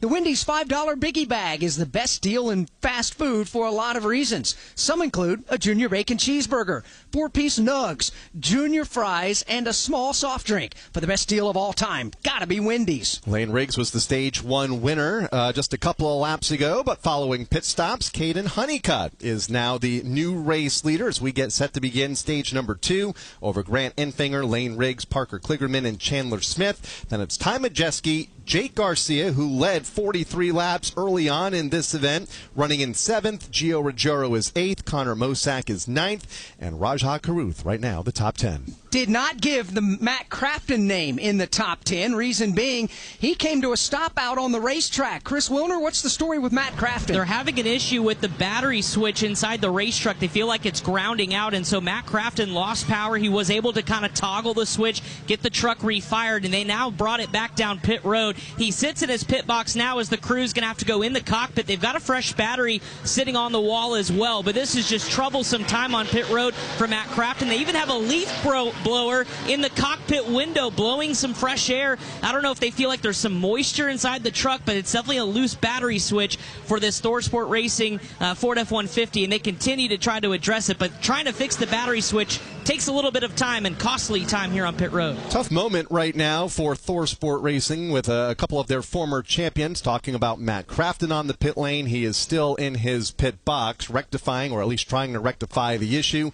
Ben Rhodes, who had the power steering issue early in the event, was just on pit road. He has since been able to head back out onto the speedway as the field gets the one-to-go signal. Will go green in less than a lap as the Matt Crafton truck, the three-time champ, being pushed behind pit wall, and they'll continue to work on that truck, but not on the pit lane. So a tough break for Matt Crafton and what has been a tough couple of seasons. He and Norm Binning are the only two drivers in today's race that raced the two previous truck races here at Rockingham Speedway. Crafton finished 3rd and 6th. Well, it's going to take a minor, well, let's call it a major miracle for him to back into the top 10 in this one with the problems he's having right now as the truck is behind the wall. Chris Wilner is standing by down there to try to bring us more on the Matt Crafton story as we're about a quarter of a lap away from going back under the green flag. And work continues on the Matt Crafton truck. Ben Rhodes coming back in. It looks like to take a little bit more fuel, and he'll head back out onto the speedway as well. His 3rd stop under this caution for Ben Rhodes, who is currently shown in the 28th position. And off of the lead lap, Matt Crafton behind the wall and now multiple laps down. They continue to work on that truck as we're set to go back under the green flag. Here they come up off turn number 4. They get to the restart zone. Green flag goes back in the air. Caden Honeycutt on the outside lane. He's got the race lead with Grant Enfinger to his left elbow. They run wheel to wheel back into turn number 1. It'll be Enfinger grabbing the lead. Battle for second now side by side. Lane Riggs and Caden Honeycutt. Lane Riggs has the advantage for second, but it is Grant Enfinger and the CR7 Motorsports Chevy out front leading the field back to 3 and 4. Enfinger able to break away by a couple of truck lengths as they get side by side from second on back. Great race for position. Riggs to the inside of Honeycutt. That's how they run back into turn number 1. Again, battling for second, not too far behind these two is Chandler Smith. Lane Riggs won stage number 1. He wants that race lead back. He gets around Honeycutt, and now he will set his sights on Grant Enfinger through 3 and 4. Different pit strategies on that first round of pit stops has shaken up the leaderboard just a bit. It's Grant Enfinger pulling the field back to 1. Grant Enfinger leads Lane Riggs by 2 truck lengths as they work their way back into turn number 2. Third is Caden Honeycutt. Battle for 4th. Flaring up, that's Chandler Smith and Jake Garcia. Jake Garcia is all over the back bumper of Chandler Smith, and here comes Lane Riggs. He is cut into the deficit, taking a stab at the race lead. 0.3 of a second last time by. As Tim mentioned, only about 2 or 3 truck lengths between the top 2. Significantly less now. Now it's only a half a truck length, Kyle, between those top 2 as it's Grant Enfinger leading Lane Riggs to the backstretch. Lane Riggs has sunk his claws into the back bumper of Enfinger, and he is not letting go. Half a truck length through 3 and 4. Good race at the front of the field. Lane Riggs won stage 1. He wants the lead back. Here's Riggs on the tailgate of current leader Grant Enfinger. Lane Riggs continuing to pester the leader Grant Enfinger as they go back into turn number 1. Here's Riggs pulling up right behind Enfinger's tailgate. And right behind them with the front row seat to all of this is Chandler Smith. They work into 3 and 4. Excuse me, that's Caden Honeycutt, who is in 3rd as Riggs goes wide. Here they come back off of turn 4. Top 3 trucks, nose to tail, glued right together. Grant Enfinger, the race leader. Lane Riggs, Caden Honeycutt right there in 2nd and 3rd. And they're all running the same line, right against the white line at the bottom of the racetrack through 1 and 2. Top 3 start to pull away from the rest of the field. field, and it's a good battle. This time through 3, Riggs goes a little high. Honeycutt peeked his nose as Riggs get loose off turn 4. Riggs loose again as he gets the right foot back on the loud pedal and allows Caden Honeycutt to look to the inside. Riggs was able to throw the block down the front stretch. Now Caden Honeycutt will jump up to the high lane, trying to get around Lane Riggs for the runner-up spot. He will not be able to do so, and this has allowed Grant Enfinger to pull away with the race lead. It's 4 truck lengths now as Honeycutt all over the back bumper of Lane Riggs. Just over a half a second last time by for Grant Enfinger at the front of the field. Lane Riggs in second, Caden Honeycutt, and now Jake Garcia. As this battle for second continues, it's allowing Grant Enfinger to tiptoe away. He now leads by 3 truck lengths. Yeah, Enfinger loving what he is seeing, Tim, as these two continue to battle behind him for second. Riggs about a half groove off the bottom, entering turn 3, but Honeycutt still lurking. First 7 trucks are right together on the racetrack as they pour off of turn number 4, all being led by Grant Enfinger. Grant Enfinger has got the Frankie Muniz slower truck about 5 truck lengths in front of him as he exits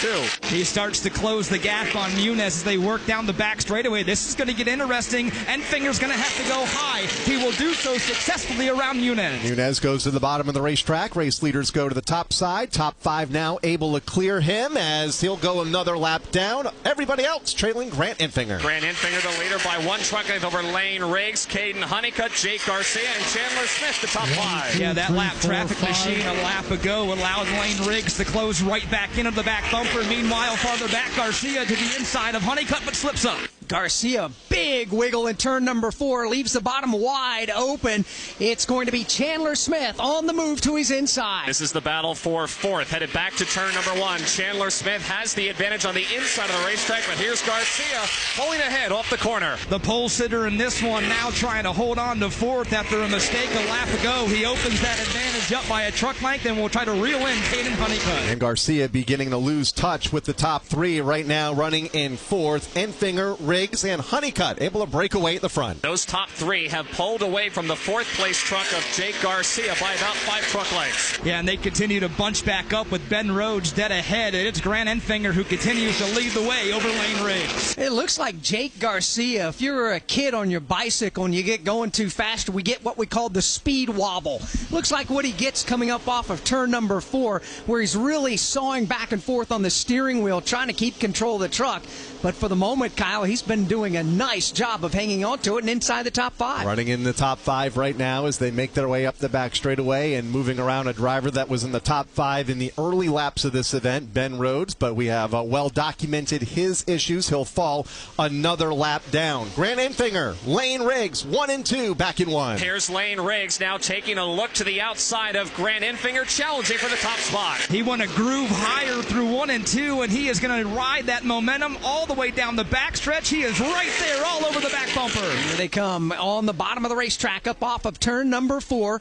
Enfinger has the lead. He'll take a peek in the mirror and see a hard charging Lane Riggs. Both those 2 trucks charge their way into turn number 1. Grant Enfinger in his red and white Chevy on the bottom. Here's Lane Riggs looking outside off 2. Enfinger shuts the door. Lane Riggs looks low, side by side for the race lead into turn 3. Riggs has the advantage. They lean on one another. Enfinger back around up top. Went a little higher to the exit of turn 2, built some momentum up the back straightaway. Did Lane Riggs, tried the crossover. Now they're 3 wide for the lead with Honeycutt on the bottom. Caden Honeycutt will take 2 spots in 1 lap. He'll go to the lead. Lane Riggs down to 2nd, Enfinger back to 3rd. How about that, race fans? Lane Riggs, he gets drop kicked back to 2nd, Enfinger to 3rd. Honeycutt, though, the new race leader. The Texas native Caden Honeycutt will pull the field now back to the start-finish line, leading circuits at Rockingham here for the first time in his career, back to 1. Honeycutt may have the lead, but he has not been able to finish off Lane Riggs. Riggs back to the bottom of the racetrack, a half a truck length behind the leader. Lane Riggs has a very good truck here today, and he is showing it here as he works into 3 and 4 again, just a truck length behind Honeycutt. It is Caden Honeycutt at the front of the field. Lane Riggs will slide in the line in 2nd, but just 2 truck lengths back. Then it's Grant Enfinger, Jake Garcia, and Chandler Smith with 18 laps to go in stage 2 at Rockingham. Get ready! The third annual NASCAR Day Giveathon is just days away. Join us on May 13th to support hundreds of nonprofit organizations across the country to raise much-needed funds for their missions. When you give to the NASCAR Day Giveathon, you will be eligible for some special incentive prizes and matching donation opportunities to make the most of your gift. Visit NASCARDayGiveathon.org and learn how you can join us. That's NASCARDayGiveathon.org. The year was 1993. The NASCAR Cup Series season kicked off with the Dale and Dale Show at the Daytona 500. Dale Jarrett's got the lead. He goes to the inside. Earnhardt's not going to get him. Dale Jarrett is going to win the Daytona 500 by STP. Earnhardt second. The 1993 NASCAR Cup Series season. All the highs and lows. Relive them all on MRN's exclusive podcast, The 1993 Season. Available on podcast platforms and MRN.com. Caden Honeycutt continues the lead here at Rockingham over Lane Riggs by about a half a second. Jake Garcia back up to third. Chandler Smith fourth. And Corey Heim moving into the top five. 15 laps to go here in Stage 2. From Rockingham Speedway, this is the NASCAR Racing Network, home of the tough trucks of NASCAR. For 3 decades, Racing Electronics has been the #1 choice for scanners, headsets, and all race day communications needs. Racing Electronics provides the ultimate fan experience for the ultimate NASCAR fan. Hear uncensored communication from every team in the race with a scanner from Racing Electronics, or tune into the MRN radio broadcast. To learn more, visit racingelectronics.com today. Be race ready, be RE equipped. Good morning, guys. I just want to warn you, traffic is tough out there. We are here for you to tell you how to keep safe. Everybody who is listening needs to take cover as soon as they can. To provide the music, talk, and sports you love. And to deliver the news that matters to you. We are the voices you can trust. We are live and local. We are America's broadcasters. Text radio to 52886 and tell Congress you depend on your local radio stations. Message and data rates may apply. You may receive up to 4 messages a month, and you may text STOP to STOP. This message furnished by the National Association of Broadcasters. Kill the test. Lane Riggs back to the front of the field here at Rockingham Speedway with 12 laps to go in stage number 2. He is out front now over Caden Honeycutt. Half second between those two. Jake Garcia is third. Chandler Smith fourth. Corey Heim to round out the top 5 as the race leader is on the back straightaway, moving around some more lap traffic. Another truck has gone behind the wall. Ben Rhodes joining his ThorSport teammate Matt Crafton behind the wall. They continue to work on the Ben Rhodes truck as the leaders come to the start-finish line. Let's go to pit road and Chris Wilner. Yeah, Ben Rhodes is parked literally about 3 or 4 feet away from Matt Crafton behind the wall. I just checked in with Rich Lucius, the crew chief. Obviously, the problems with the power steering have now compounded. They feel like the power steering pump is now failed. So even though they've kept putting in more power steering fluid, it's still not cycling through, and they don't want to risk wrecking the truck. Ben's been off the pace just trying to muscle his way through. So they're going to make one last-ditch effort to replace it. If it doesn't get fixed, they may be done for the day. So just problems continuing on for Ben Rhodes. Had a good stretch of races the last couple weeks. May come to an end today. Yeah, tough break for Ben Rhodes. He was one of them a lot of people were looking at and what could be a threat to win today's race. Obviously, that's not going to happen. But right now, Lane Riggs has everybody at bay. His lead over Caden Honeycutt is at 1 full second. We're down to 7 laps to go next time by here in stage number 2. We'll get you back to the action in a moment. First, let's pause 10 seconds for station identification on the NASCAR Racing Network.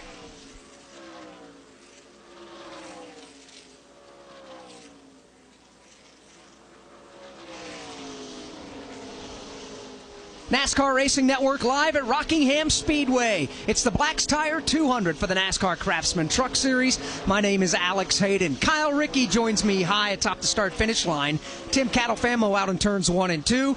And Nathan Prouty over in turns 3 and 4 with Steve Post and Chris Wilner up and down the pit lane. Lane Riggs, current race leader as we get near the closing laps of the second stage over Caden Honeycutt.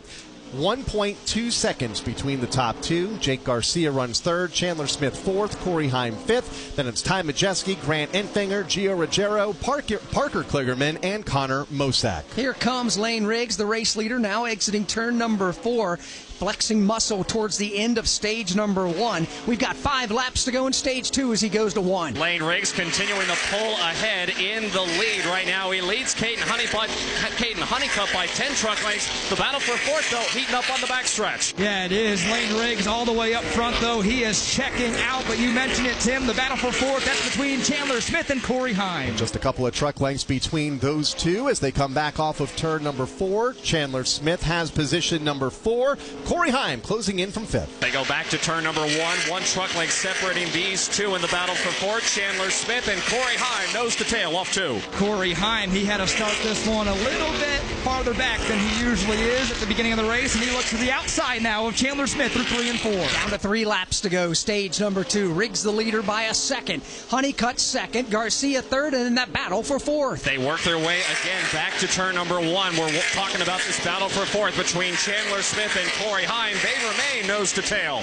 Up front, Lane Riggs, he has opened up his lead to a sizable advantage. More lap traffic coming, but here is Heim in the back bumper of Smith. That lap traffic includes Jack Wood just in front of the race leader, Lane Riggs. 2 laps to go in stage 2. That battle for 4th continues in 1. Chandler Smith trying to fend off the challenge from Corey Heim. Heim now will go to that second groove of turn 2.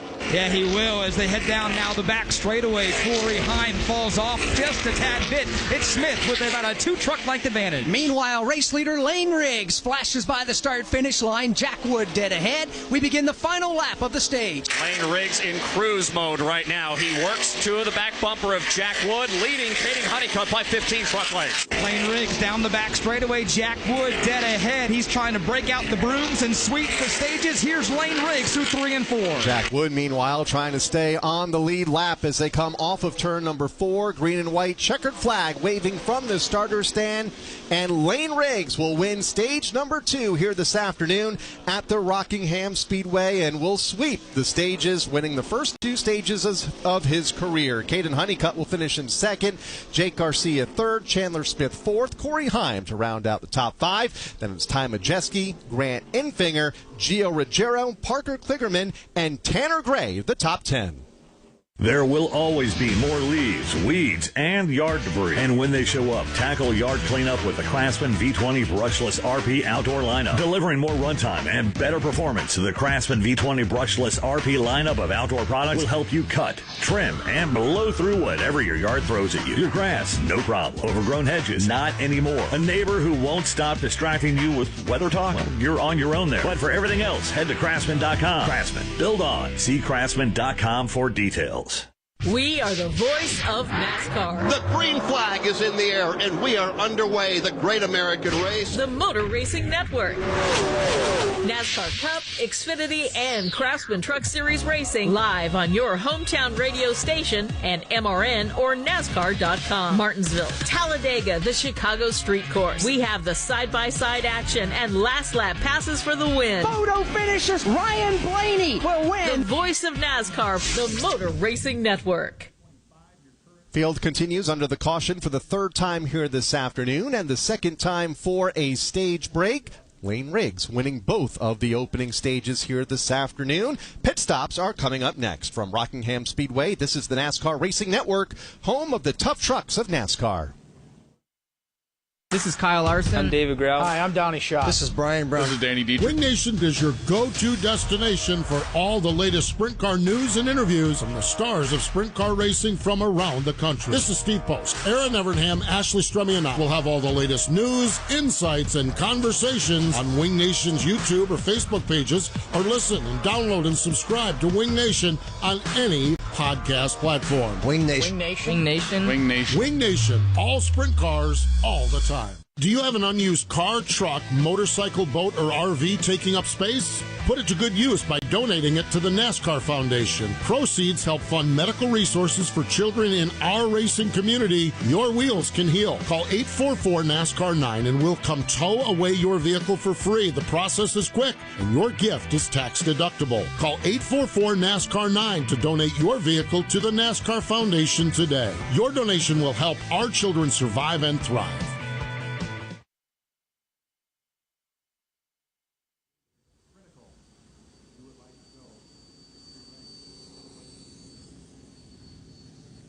Continuing under the third caution flag of the afternoon here for the NASCAR Craftsman Truck Series at what has turned out to be an absolutely gorgeous day here at the Rockingham Speedway.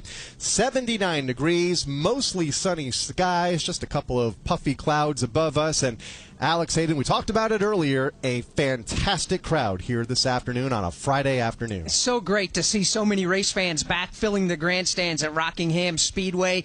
Again, tomorrow is a sellout in the grandstands. There are some standing room only tickets available according to what we were told by race officials. But yeah, here today we weren't really sure what to expect crowd-wise, but they have turned out in droves. And not just that, the camping all around Rockingham Speedway, Kyle. There are campers and tents, and it's a heck of a party going on here this weekend. This is the first race of a three-race weekend here at the Rockingham Speedway. We are back tomorrow. The Motor Racing Network will have live coverage of the ARCA Menards East Series event, their second race of 2025 at 1:30 p.m. Eastern Time. The NASCAR Xfinity Series also in action here tomorrow for the first time in 21 years. 3:30 Eastern, our live coverage. Pit Road is open, and all of the lead lap trucks are heading that way. We'll begin with Chris Wilner. Chandler Smith finished fourth in stage number 2, said I need to be about a number better on front turn, but don't make a big adjustment. 4 tires and Sunoco fuel, the call for him. Ty Majeski having a quiet but solid run, said it built tight, free in the rears. Give me just track bar, but I want track position. It's going to be a lightning quick pit stop for him. Gio Ruggiero still free, and Parker Kligerman took 2 tires last time for track position. He likes the handling of his truck, Steve Pose. Yeah, Grant Enfinger took 2 tires, and that truck went real loose. They're going to take 4 and tighten that race truck up. A little bit loose as well, the condition for Lane Riggs as Chandler Smith wins the race off from pit road. Also in is Corey Heim. He just needs better track position is what Corey Heim's looking for. Not going to get it with this pit stop as he goes out mid-pack. Jake Garcia, 4 tires, air pressure adjustment. Sunoco Race Fuels these pit stops, the end of stage number 2. More shake-up with different strategy calls on the pit lane. Chandler Smith gets off pit road first. Then you've got Rajah Caruth gained 11 spots. He's off the pit lane second. Parker Kligerman gained 6. He's off pit road third. Daniel Hemrick picking up 10 spots. He came off pit lane fourth. And Sammy Smith with right side Goodyear Eagles only with some Sunoco fuel gained 11 spots. And Sammy Smith is now fifth. NASCAR history. What I learned from Ken Squire, Barney Hall, and Ned Jarrett, I could never repay. Ken never told me what to say or what not to say. I learned very quickly that I was never going to be another Ken Squire. I don't think anybody could rise to that level. Motor Racing Network's NASCAR Live presents podcasts 50 years of MRN. Jeff Gordon, A Colorful Career, the 1993 season, Junior's Journey, and more. Search for NASCAR Live on your favorite podcast platform. NASCAR fans, get ready to feel the rush. The official NASCAR Tracks app is your ultimate race day companion. From managing your event tickets to navigating with wayfinding maps, event schedules, and facility info, it's got everything you need to make your experience unforgettable. Ready, green flag, green Bring flag. your headphones and dive into the action like never before with live scanner access. Got a race to win, my man. Listen in on driver and team communications at select NASCAR Tracks. Download NASCAR Tracks now on the Apple App Store or Google Play. Had a wheel get loose from one of the pit stops down there, and the culprit was the Brandon Jones team. So they're going to have a penalty. They'll fall to the tail end of the longest line for the next restart. From Rockingham Speedway, this is the NASCAR Racing Network, home of the tough trucks of NASCAR. Drivers, start your engine!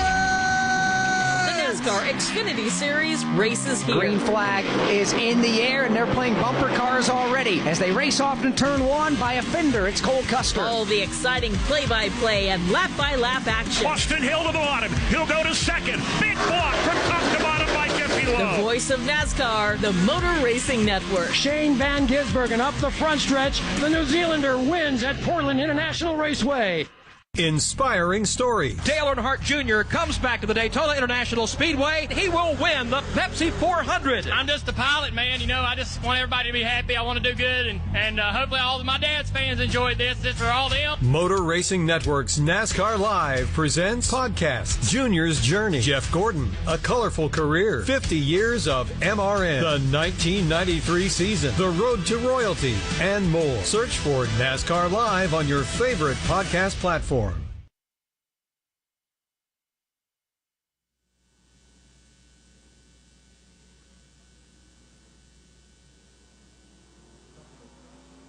welcome you back here to Rockingham Speedway as the field has just made some pit stops. We are not getting the one to go just yet. So here's a look at who's getting it done out on the racetrack right now, presented by Craftsman. Your yard isn't overgrown. It's ripe with potential. Conquer whatever it throws at you with the Craftsman V20 brushless RP outdoor lineup. More runtime, better performance, and fewer frustrations. See craftsman.com for details. Getting it done on the racetrack right now, I think Lane Riggs, winner of Stage 1, winner of Stage 2, will restart 10th here following this latest round of pit stops.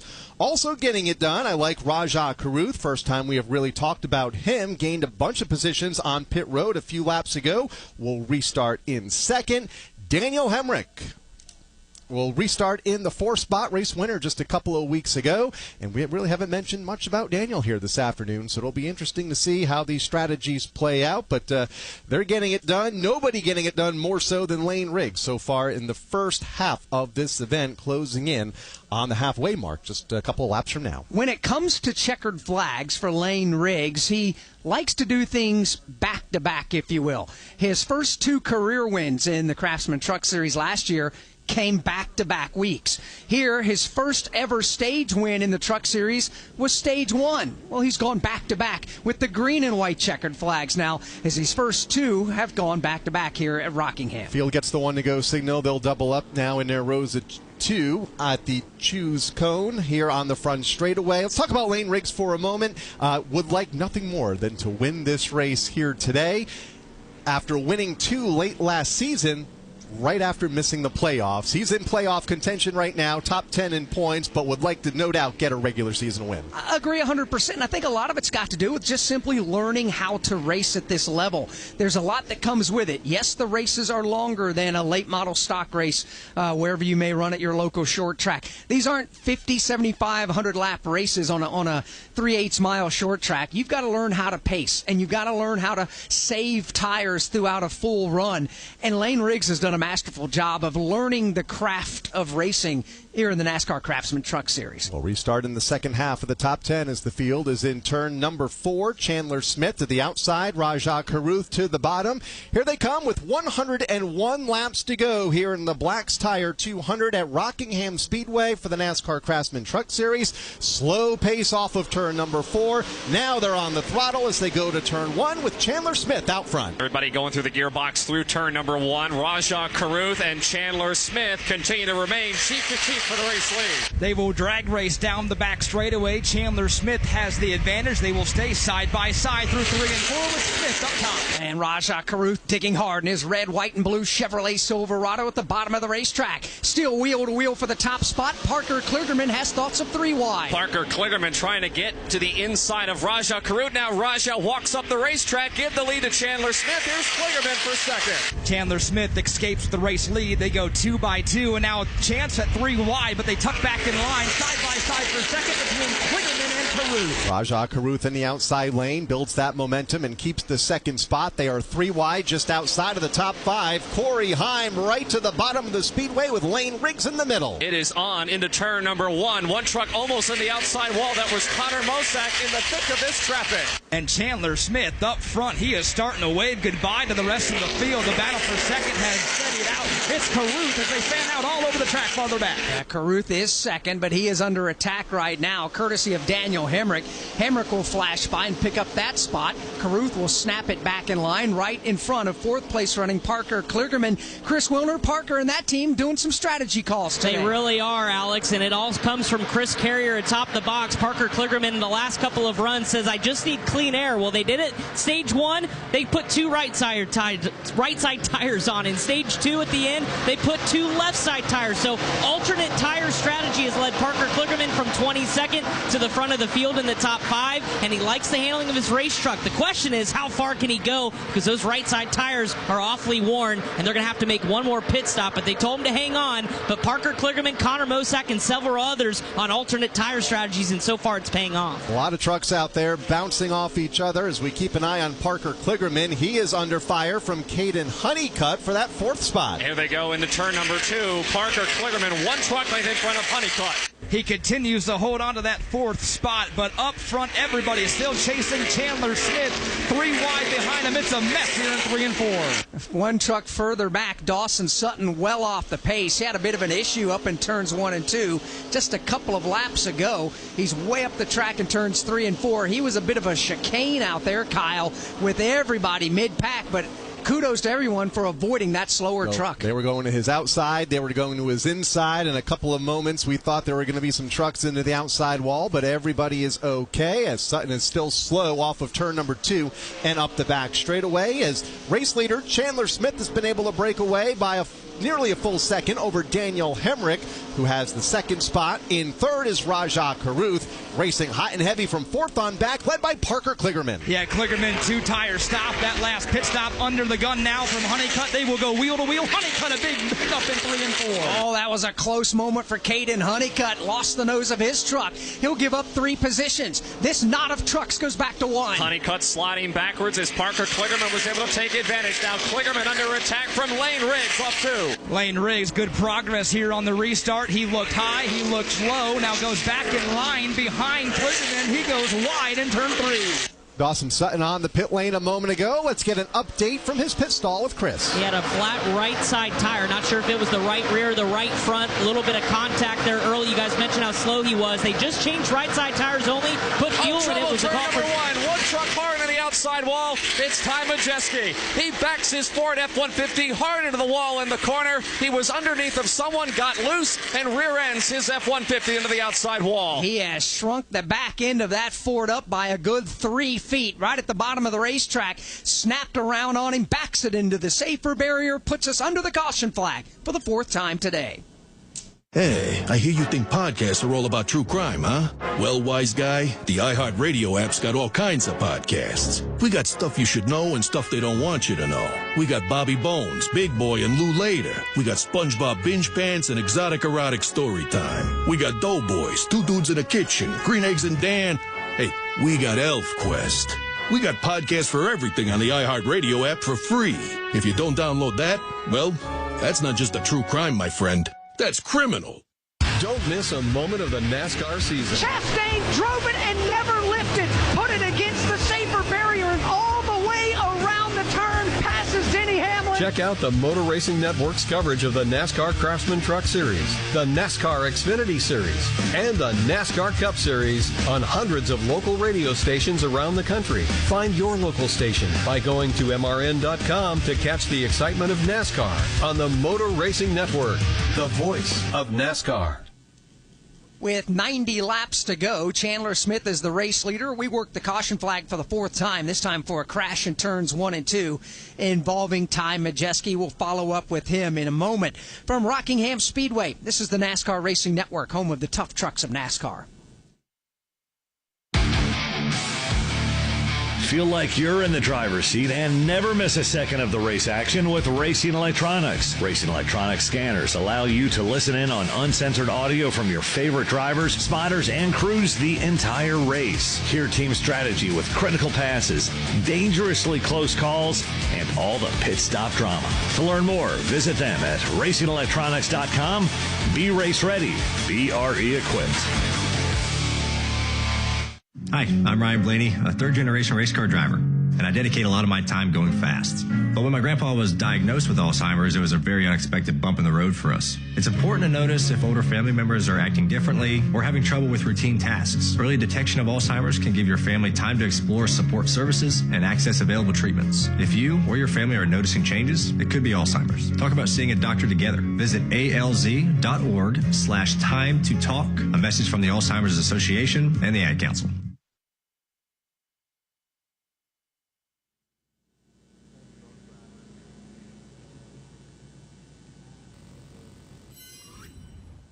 Back here at Rockingham Speedway under the caution flag, Ty Majeski, after the crash in turns 1 and 2, has taken that Ford back to his transporter in the turn 1 and 2 side of the infield here at Rockingham. Boy, Kyle, this is not the kind of race ThorSport had in mind when they came to Rockingham. Majeski out of this event due to an incident. Matt Crafton has had all sorts of issues. He has been behind the wall. Ben Rhodes started this race so strong, but about 2.5 minutes in, or 5 or so laps in, the truck experienced some steering issues, some power steering issues, and he also went behind the wall. So it's been tough for ThorSport. Jake Garcia, currently the pole winner of this event, running in 7th, the best of the ThorSport trucks. And also on the racetrack, Luke Fenhouse running mid-pack right now for Luke, the only other ThorSport truck still running. Both of those trucks have had non-issues so far in this race as the red flag flies here at Rockingham. Yeah, the red flag is out because there is some damage done to the safer barrier in between turns 1 and 2, and NASCAR and the AMR safety teams are going out there. Now, the safer barrier, if you're not familiar with that is, SAFER, Steel and Foam Energy Reduction. That's what that stands for. And there's steel that is on the driver's side. That's what they impact first. And then a block of styrofoam would be next to prevent them from going directly into the concrete wall. And Tim Catalfamo, from your vantage point, it looks like they're bringing even more trucks out there to look at the wall. That is correct. So they have 2 AMR safety trucks that have now pulled into near the outside wall in the middle of turns 1 and 2. Now they have what looks like a repair truck that is also pulled up as well with ladders and other equipment on the back of it. A couple of safety officials working on the retaining wall. That was a very hard hit into the outside wall that Ty Majeski took. Now, granted, he backed into the wall, but he really hit it pretty good, and it was right at the apex of the corner, right where you're carrying a lot of speed. So there are now 3 safety officials, make it 4, that are trying to patch up what looks to be that steel part that you were just referencing a moment ago, Alex, that is the outside portion of the wall. They're trying to fix it and trying to patch it up as best they can. And those safer walls have no doubt saved a lot of injury and a lot of equipment over the years. And pretty big hit for Ty Majeski up there in turn number 1, but like you guys have documented, could have been a lot worse if it was concrete. Dr. Dean Sicking and his team at the University of Nebraska, the ones who developed the safer barriers for motorsport, first installed at the Indianapolis Motor Speedway. Dr. Dean Sicking, just this past January, enshrined in the NASCAR Hall of Fame, getting the Landmark Award for outstanding contributions to NASCAR, and that was a no-brainer. When his name came up on the ballot for the Landmark Award for the NASCAR Hall of Fame, that was about a slam dunk as you're going to get with that invention of the safer barrier to be able to save so many different drivers they have. But right at the moment, they just have to take some time now to repair the safer wall right there in the midpoint of turns 1 and 2. Now, there's still tons and tons of daylight. It's a beautiful evening here in the Sandhills region of North Carolina, but turns 1 and 2 right now fully ensconced in shade.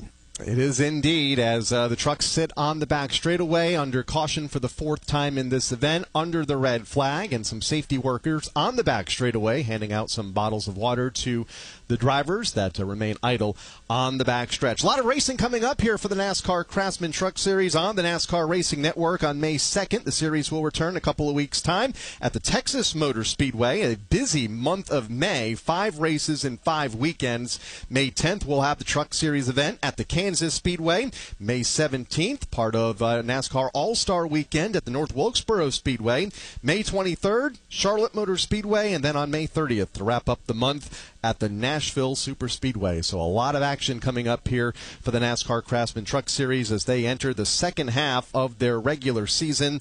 A lot of drivers needing some good runs, currently outside of the all-important top 10 in the championship standings, including a driver like Matt Crafton, who's been behind the wall, has had all sorts of mechanical woes here today. Currently 15th in the championship standings, 46 points out of playoff position coming into today's race at Rockingham. So that's just one of the many storylines that we'll be following here as we get ever so closer to the playoffs in what is a shorter season for the trucks compared to the NASCAR Xfinity Series and the NASCAR Cup Series. Yeah, it is. Of course, the NASCAR Cup Series is off this weekend, enjoying their only off weekend of the entire season as they get set for 28 consecutive weeks of racing, kicking off next week at the Talladega Superspeedway. We'll pack the microphones up here at Rockingham this weekend after tomorrow and head on over to Talladega, Alabama next week. We'll have everything covered starting next Saturday with pole qualifying. Then it'll be followed up by the General Tire 200 for the ARCA Menard Series. The NASCAR Xfinity Series next week will run the Ag Pro 300, and the main event, the Jack Links 500 at the Talladega Superspeedway next Sunday afternoon. But we've got a lot of racing still to go this weekend here at Rockingham. Including the ARCA Menard Series. They're in action tomorrow, part of a doubleheader, a sold-out doubleheader here at Rockingham. 1:30 p.m. Eastern Time, the ARCA cars will take to the racetrack. A couple of hours later, 3:30 Eastern, the NASCAR Xfinity Series. Carson Kvapil, who has been so strong here as of late, been very consistent at the front of the field, and in practice earlier today was the fastest over Connor Zillage, Sheldon Creed, Jeb Burton, and Jesse Love, the top 5. Other storylines tomorrow, Casey Kane back in NASCAR. Looked good in practice earlier today, especially on longer runs, was one of the faster cars. Yeah, he was the fastest in a 15 consecutive lap average, so it's great to have Casey Kane back with us here at Rockingham for tomorrow's race. But right now, we sit under the red flag as they continue work repairing the safer barrier in between turns 1 and 2 after Ty Majeski backed his Ford into the wall there. We were worried so much coming into the weekend, Nathan Prouty, about what this track was going to do. It was repaved back in the winter of 2022. First competition on it here this week. As a matter of fact, today, with all the practices and the race today, Nathan, but we were concerned about how many different lanes of racing we were going to have. Looks like it's widening it out perfectly.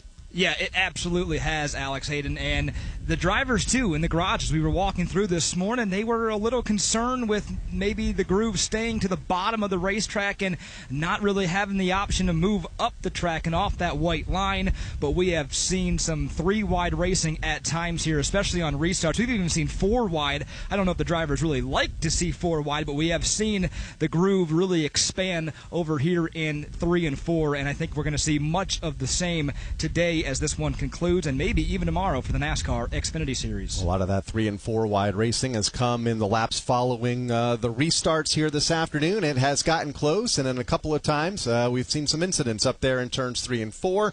The latest incident up in turns 1 and 2 involving Ty Majeski. Tim Catalfamo positioned over in turn 2. How's the cleanup work continuing over at that end of the racetrack? How is the repair of the wall going along? Well, Kyle, from what I can tell, it looks like they're trying to weld the steel portion of that safer barrier back together. I can only assume that there is a crack in it, maybe a bigger crack or maybe a hole as a result of the impact when Ty Majeski's truck backed into the outside wall in the middle of turns 1 and 2. But there's a lot of sparks flying. There's a little bit of dust that's kicked up every now and then. And again, from my vantage point, it looks like they're trying to weld that wall back together. Again, there are 3 safety trucks that are there, 2 AMR safety trucks. One of them is a repair truck, and I count 7 different track workers trying to fix this wall and patch it up as quickly as they can. They want to make sure it's all patched up, though. Safety is the priority, but they're working as fast as they can to try to get it patched up and get back underway. Gives us the opportunity to visit with Steve Post on the pit lane and find out what's going on some of the pit boxes. Steve? Well, it's been a great start for Lane Riggs. I say that all the time. Lane Riggs, he's won the first 2 stages of this one, sits in the 5th spot. We've caught up with Dylan Capello as crew chief. Dylan, first off, how good is the truck? And the numbers show it's good, but how good do you feel about your truck? Yeah, I feel really good about it with how he can move around and kind of get to people's outside and really peak clean air, and it's really good. So excited to see what the race plays out here at the end, and we'll go get them and try and take a trophy home. I think you gave us the answer. You said you can move around, so concerns coming from 5th? No, I don't think so. I think with how we fired off right there, I think it was just going to be just fine. We got kind of bottled up there behind a couple guys and lost 1 or 2, but I think once it kind of evens out here and the tires start to show, I think it'll be all right. I think it will too. Wish you well. Thank you. There we go. That's Dylan Capello. He is the crew chief for Lane Riggs. I don't mean to step on Tim Catalfamo's thunder, but standing on the pit box here at the Front Row Motorsports, I've got a really good view of what they're doing there, and Tim described it accurately. There's a hole. It's about the 2nd or 3rd line up. Right now they're taking a mallet to it to just try to get everything into shape. So they're still working on it down here in turns 1 and 2, as we'll see if they can get it repaired. And after the mallet work is done, the crew is now starting to walk away. So maybe we're getting closer to some resolution with that safer barrier repair work down here between turns 1 and 2. Just saw the welders out a moment ago as well, so it looks like the safety team beginning to head back to their safety vehicles and hopefully back to the infield, and we can put the caution flag back out here in just a couple of moments. But right now, trucks are stopped under the red flag with 89 laps to go. Chandler Smith is at the front of the field. We're at the start-finish line. William Byron on pole position. Green flag is out and we're racing. We're in the turn. Here to the inside comes Kyle Larson. He and Hamlin bump. We're on pit road. 4 tires Sonoma Racing Fuel. The race up from pit road is Denny Hamlin. Eric Jones goes off. We are live from the track. The Motor Racing Network, your home for NASCAR racing. Don't miss a lap, pit stop, or side-by-side race for the win. Listen to all the play-by-play action on your local radio station and MRN or NASCAR.com. Drivers, start your engine! The NASCAR Xfinity Series races here. Green flag is in the air, and they're playing bumper cars already as they race off in turn 1 by a fender. It's Cole Custer. All the exciting play-by-play and lap-by-lap action. Austin Hill to the bottom. He'll go to second. Big block from top to bottom by Jeffy Lowe. The voice of NASCAR, the Motor Racing Network. Shane Van Gisbergen up the front stretch. The New Zealander wins at Portland International Raceway. Trucks are rolling here at the Rockingham Speedway for the NASCAR Craftsman Truck Series under a brief red flag a moment ago for a wall repair up in turn number 1. That is complete. Caution is back out. We have 89 laps to go. Chandler Smith leads Daniel Hemrick, Rajah Caruth, Corey Heim, and Lane Riggs. From Rockingham Speedway, this is the NASCAR Racing Network, home of the tough trucks of NASCAR. You've never been one to idly watch someone else do something for you. There's pride in self-reliance, in working with your hands, in harnessing the power of an E3 spark plug with Diamond Fire technology, yielding better engine performance. You have a choice to make. Take control of your ride, of your life, or be the passenger princess of it. Visit e3sparkplugs.com to put the power in your hands. Platform. Local radio brings people together like never before. It's a beautiful hometown weekend out there. We've got your local stations keep you informed and involved with music, talk shows, and real-time news updates you can trust. We are live and local. We are America's broadcasters, connecting you to what matters most. Text radio to 52886 and tell Congress to support your local radio stations. Message and data rates may apply. You may receive up to 4 messages a month, and you may text STOP to STOP. This message furnished by the National Association of Broadcasters.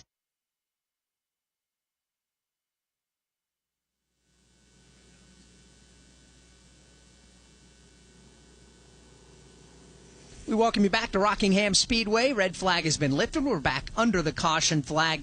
A couple of trucks from the back of the field elected to come to pit lane just a moment ago. Parker Kligerman was one of those drivers. Also, Grant Enfinger came in. Sammy Smith came in as well, giving up some track position, but trying to set themselves up for the final run to the checkered flag, which will be in 87 more laps. And we're just outside of what we believe is the fuel window of 70 to 75 or so laps. Currently 87 laps still to go in this event. Now some trucks off the lead lap, making their way onto the pit lane, including Corey Day and Matt Crafton. Both have had, unfortunately, eventful days that have them mired deep in traffic. For the restart, which is about a lap and a half away, should get the one-to-go signal this time by with Chandler Smith looking for his second consecutive win. Let's go to the Infield Care Center. Ty Majeski's out of the Care Center. Ty, what happened? Pretty good contact there at the outside wall. Yeah, I'm in the 9 just racing hard. He was holding me tight, and yeah, I obviously should have lifted earlier and kind of yielded the spot to him. We're all racing hard, last stage. All that give and take kind of went away that we had in the beginning of the race, and I just got loose underneath him, obviously, and hit the wall. So track's narrow, you run out of room quick, and you just held me a little bit tighter than I was anticipating. Obviously, we haven't been here, but now that you're able to talk about the racing, were you surprised how much it widened out and how quickly it did? I don't know that it's wide. Obviously we're going up there, but that doesn't mean that it's necessarily wide, you know what I mean? So, just disappointed. We had a decent truck today. It was going to be, I think, a solid finish, top 10, maybe top 5 if things went our way, but really needed that finish to rebound, so need to go to Texas and have a good run. Appreciate it. Ty Majeski out of the care center, a second straight DNF here at Rockingham. Been a tough stretch for Ty Majeski, and as Kyle alluded to a moment ago, a tough stretch here today for ThorSport Racing with Ty Majeski out of the race with the crash. Matt Crafton and Ben Rhodes having some kind of bugaboo mechanical issues down there. They've been behind the wall, but they're both trying to get back out there and get some laps. At least Crafton is. Ben Rhodes, been a tough day for Ben Rhodes. All three of their championship-winning drivers have had issues here this afternoon. Jake Garcia leading the ThorSport Brigade right now, currently in the 6th spot for the restart, which is about to happen with 85 laps to go. Chandler Smith, Daniel Hemrick to make up the front row. We go back under the green flag. Chevy Ford battle at the front of the pack right now for the lead. Hemrick on the bottom, Chandler Smith on the outside. They exit through. They hit the back straightaway, and they continue to go side by side for the top spot. Hemrick with the advantage, being shoved into turn 3 by Corey Heim. Corey Heim absolutely gave a rocket shot to the tailgate of Daniel Hemrick. Everybody kept them pointed in the same direction, still side by side for the lead. As they race back into the corner, Daniel Hemrick continuing to pound away on the bottom of the racetrack with Chandler Smith hanging tough on the outside. Top two continue to wrestle for the top spot with Corey Heim lurking in the tire tracks. This time it's Chandler Smith who's got the advantage and the race lead. Corey Heim, the only multi-race winner of the season, getting a little antsy there in third a moment ago. Now goes to the outside of Hemrick. Stewart Friesen into the outside wall, comes across in front of traffic, and will collect a few other trucks, including Matt Mills, who goes to the outside wall, and Tanner Gray, who goes spinning down to the inside to put us under caution for the 5th time. Just ran out of real estate, racing hard in the middle of the pack. Stewart Friesen hit the wall coming off turn 4 in qualifying, had to go to the back of the field. He's worked his way towards the front, racing hard with Tanner Gray and Matt Mills in turns 3 and 4, and those three trucks just simply ran out of room, and that Hallmar entry of Stewart Friesen is torn up. He's a good 40 yards past the start-finish line. Window net is dropped on his truck. Matt Mills, who's up against the outside wall, headed to turn number 1. A lot of fluid running down the racetrack from his truck. Looks like his day is going to be over. Tanner Gray, well, he's come to a rest as well in the infield grass just before turn number 1. So 3 trucks, Kyle. Really hard crash as Stewart Friesen's gotten out of his truck. He's none too happy. He's not even going to wait for the safety vehicles. He's walking across the grass under his own power, and he's headed to the pit lane. Footing it back to the infield is Stewart Friesen. A lot of right rear damage to that truck. Left front where he made contact with other trucks, including the truck of Tanner Gray, which has come to a rest in the infield. It looked like he was going to try to pull away, might be stuck in the grass, and then Matt Mills up against the outside wall, the third truck involved in the incident, going into turn number 1 for Mills. And again, they're going to slow the trucks on the back straightaway, and they are all but coming to a crawl and perhaps a stop as cleanup continues here on the front stretch. Stewart Friesen, the first truck to get into trouble, looked like he was racing to the inside of Caden Honeycutt. Honeycutt was to the outside of Rajah Caruth. Friesen to just behind them. Oh, Caruth got loose, and Friesen had nowhere to go. Got into the outside wall as we get a look at the replay up here topside. And Friesen just in the wrong spot at the wrong time after Caruth got loose in front of him. Friesen made contact, or another truck made contact with him in the form of Caden Honeycutt, sending him into the outside wall, talking about Stewart Friesen. So a couple of big impacts off of turn number 4 will put us under the second red flag of the afternoon, which flies from the starter stand as they have 3 torn up race trucks here. Yeah, we mentioned Stewart Friesen got out of his truck, that battered truck just past start finish, and was a beeline walking fast across the track, across the infield grass, jumps the pit wall. He went to his own pit box, took his helmet off, and was having some strong language and some very animated gestures there with his own race team, perhaps not happy at all with the strategy being played out that got him put back deep in the field for them to be in this position. But Jimmy Villeneuve, his crew chief down there, was the one he was having a conversation with. But Stewart Friesen not at all happy, it didn't appear, as he made his way all the way to his pit box under his own power. Comes into today's race 8th in the championship standings, still looking for that first win of the season. It will not come today. Chandler Smith is the race leader now with 82 laps to go under red flag for the second time this afternoon. Hey, I hear you think podcasts are all about true crime, huh? Well, wise guy, the iHeartRadio app's got all kinds of podcasts. We got stuff you should know and stuff they don't want you to know. We got Bobby Bones, Big Boy, and Lou Later. We got SpongeBob Binge Pants and Exotic Erotic Story Time. We got Doughboys, Two Dudes in a Kitchen, Green Eggs and Dan. Hey, we got Elf Quest. We got podcasts for everything on the iHeartRadio app for free. If you don't download that, well, that's not just a true crime, my friend. That's criminal. Relive the thrills of over 50 years of NASCAR racing with the Motor Racing Network's Classic Race. 36th Annual Southern 500. They come down to the start-finish line. Bill Elliott and David Pearson get down. We dig into the MRN audio vault for unforgettable races and moments. Dale Jarrett's got the lead. Earnhardt's not going to get him. Dale Jarrett is going to win the Daytona 500. Available on MRN.com and podcast platform. Fallon Kowicki out of turn number 4, the new Winston Cup champion. He does it across the line. MRN Classic Races. Cleanup continues here on the front straightaway after the latest 3-truck incident that involves Stuart Friesing along with Matt Mills and Tanner Gray. Those trucks are heading back to the NASCAR Craftsman Truck Series garage, and unfortunately they are on the hook. We'll hear from some of the drivers involved here in just a moment as we are under the red. From Rockingham Speedway, this is the NASCAR Racing Network, home of the tough trucks of NASCAR. From tickets, parking, and travel, race weekends can be stressful. Let Racing Electronics make communication easy. With a scanner and EasyTalk intercom system rental from Racing Electronics, you can effortlessly talk over the noise of the race. Hear uncensored driver and crew communication from every team in the race or tune into the race broadcast with your favorite MRN announcers. To learn more, visit RacingElectronics.com today. You're not going to want to miss tonight's county fair. I'm going to be... We are your window to your community. Did you see the last 5 minutes of that football game last night? Oh, man, I saw the whole thing. And a lifeline to keep you safe when danger is near. Everybody who is listening needs to take cover as soon as they can. This is one of the biggest storms. We are live and local.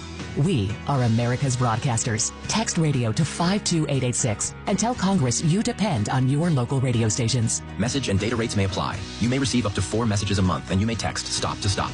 This message furnished by the National Association of Broadcasters.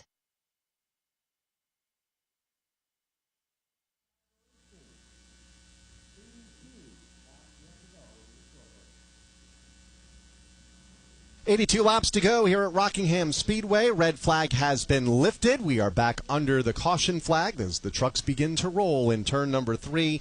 Chandler Smith will be the race leader when we go back under the green flag. Perhaps we'll see if any more pit stops happen between now and then, and we anticipate that there might be. Here comes Chandler Smith, peels off the banking in turn number 4, and will lead many of the lead lap trucks onto the pit lane. Smith, the first of them.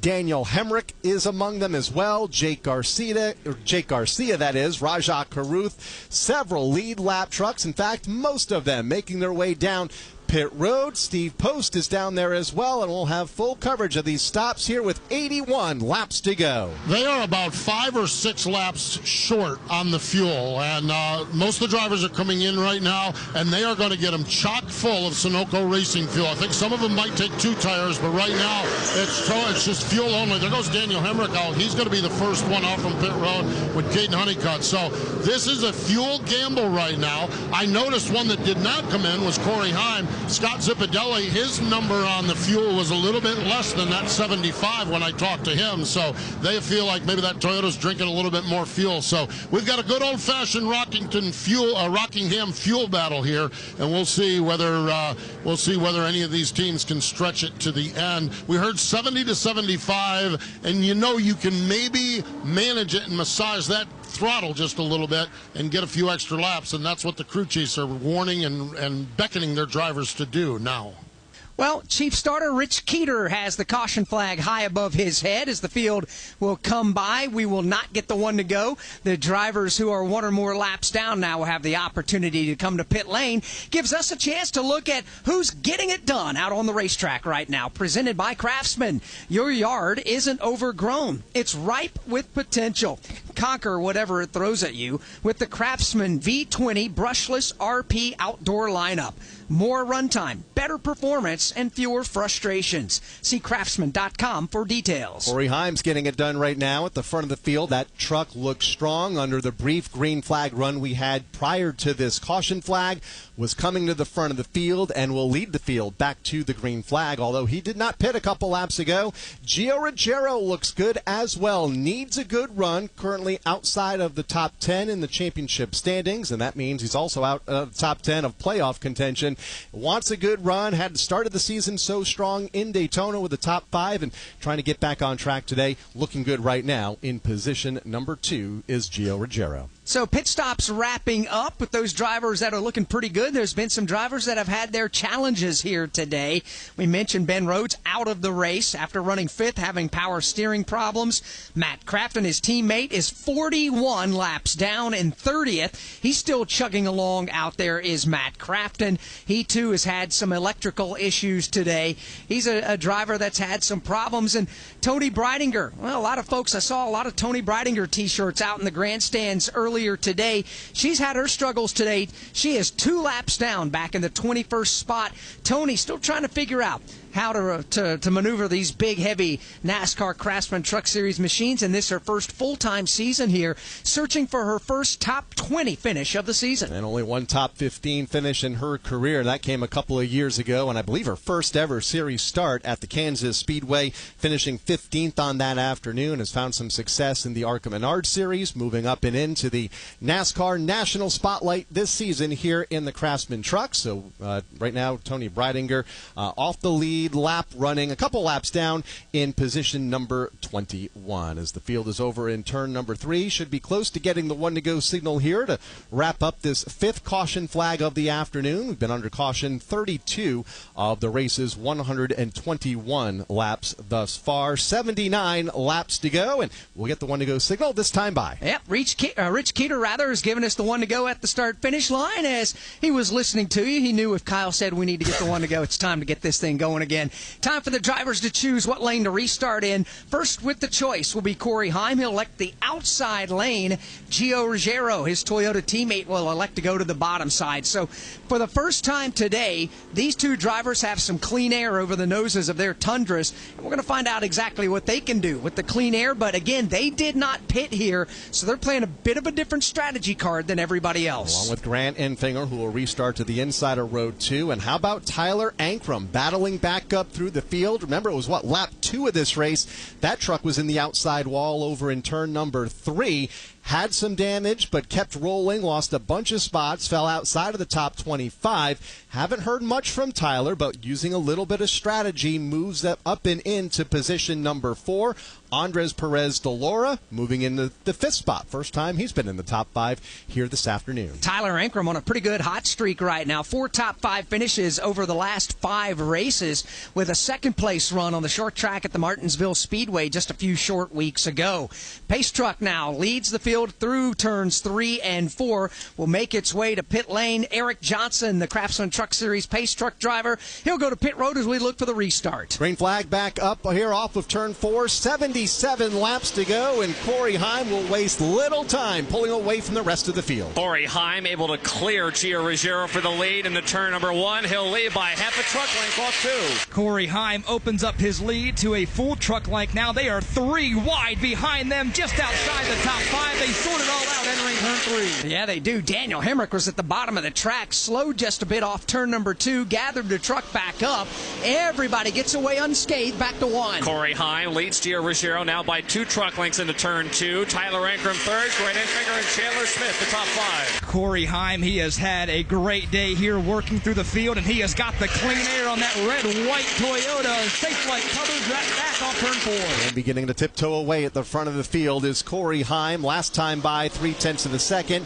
This time by over Gio Ruggiero, about 0.4 back in 1. Battle starting to shape up for the 4th spot. Grant Enfinger has got his hands full with Chandler Smith and Lane Riggs. Yeah, and Lane Riggs all over the back bumper of Chandler Smith. Those two teammates have been beside each other all day. Lane Riggs on the outside of Smith now off turn 4. Yeah, here they come back on the front straightaway, back to the line. 74 laps to go here in this one, with Corey Heim beginning to pull away way. Corey Heim leads Gio Ruggiero by 3 truck lengths, and it's another 5 back to pick up Tyler Ankrum. 5 more back to pick up Grant Enfinger. And behind Grant Enfinger, side by side momentarily, were Lane Riggs and Chandler Smith, but Riggs slipped up, and to the bottom goes Jake Garcia. Garcia 3 wide a moment ago to try to pick up that spot, and will move into the 6th position, but only for a moment in a side-by-side race with Garcia. Garcia on the outside lane. Lane Riggs to his left shoulder into turn 2. Those 2 Fords still wheel to wheel. They continue to drag race as they hit the back straightaway. Now it is the machine of Garcia who has the advantage. Riggs directly behind him in the tire track. They stay single file up off of turn number 4. Good racing in the back half of the top 10 as we're down to 72 laps to go. Corey Heim leads Gio Ruggiero.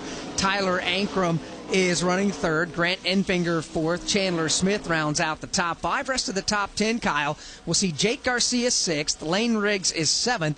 Andres Perez de Lara is 8th. Daniel Hemrick 9th. And Caden Honeycutt is 10th. That's the way they run, all single file. No real challenge for position right now. The only difference at the front of the field is the gap between the top 2. Corey Heim at the point has opened it up to 0.6 of a second over Gio Ruggiero, and at the same time has pulled the same amount of distance away to Tyler Ankrum in 3rd as we check in at the Care Center. Stuart Friesen, who brought up the most recent cautions out from the Care Center. Stuart, I saw frustrated when you walked back to pit road. You guys had a fast truck, but what put you out of the race? What happened? Yeah, no, really fast truck. Big thanks to all my guys for that. I just saw Raja check up and get loose, and he just checked up like really hard. I couldn't get to the bottom to rotate underneath of him. I was kind of committed to get up a 4, and we got collected in the middle and all wadded up. And just super frustrating. The last 2 weeks, our guys, the HFR team, brought really fast trucks and definite top 5 speed. So something I'm proud of, but maybe it's time to let somebody else, take these licks because. I don't know. I'm just not sure it's worth it anymore. Frustrating day, and it ends early here at Rockingham for Stuart Friesen. I can understand the frustration from Stuart Friesen there. He said the HFR team, that's the Hallmark Friesen Racing team. Tough lick here today, and some very interesting words there, and I know a lot of that is frustration from Stuart Friesen himself. We'll talk a little bit more about that in a moment. First, let's pause 10 seconds for station identification on the NASCAR Racing Network.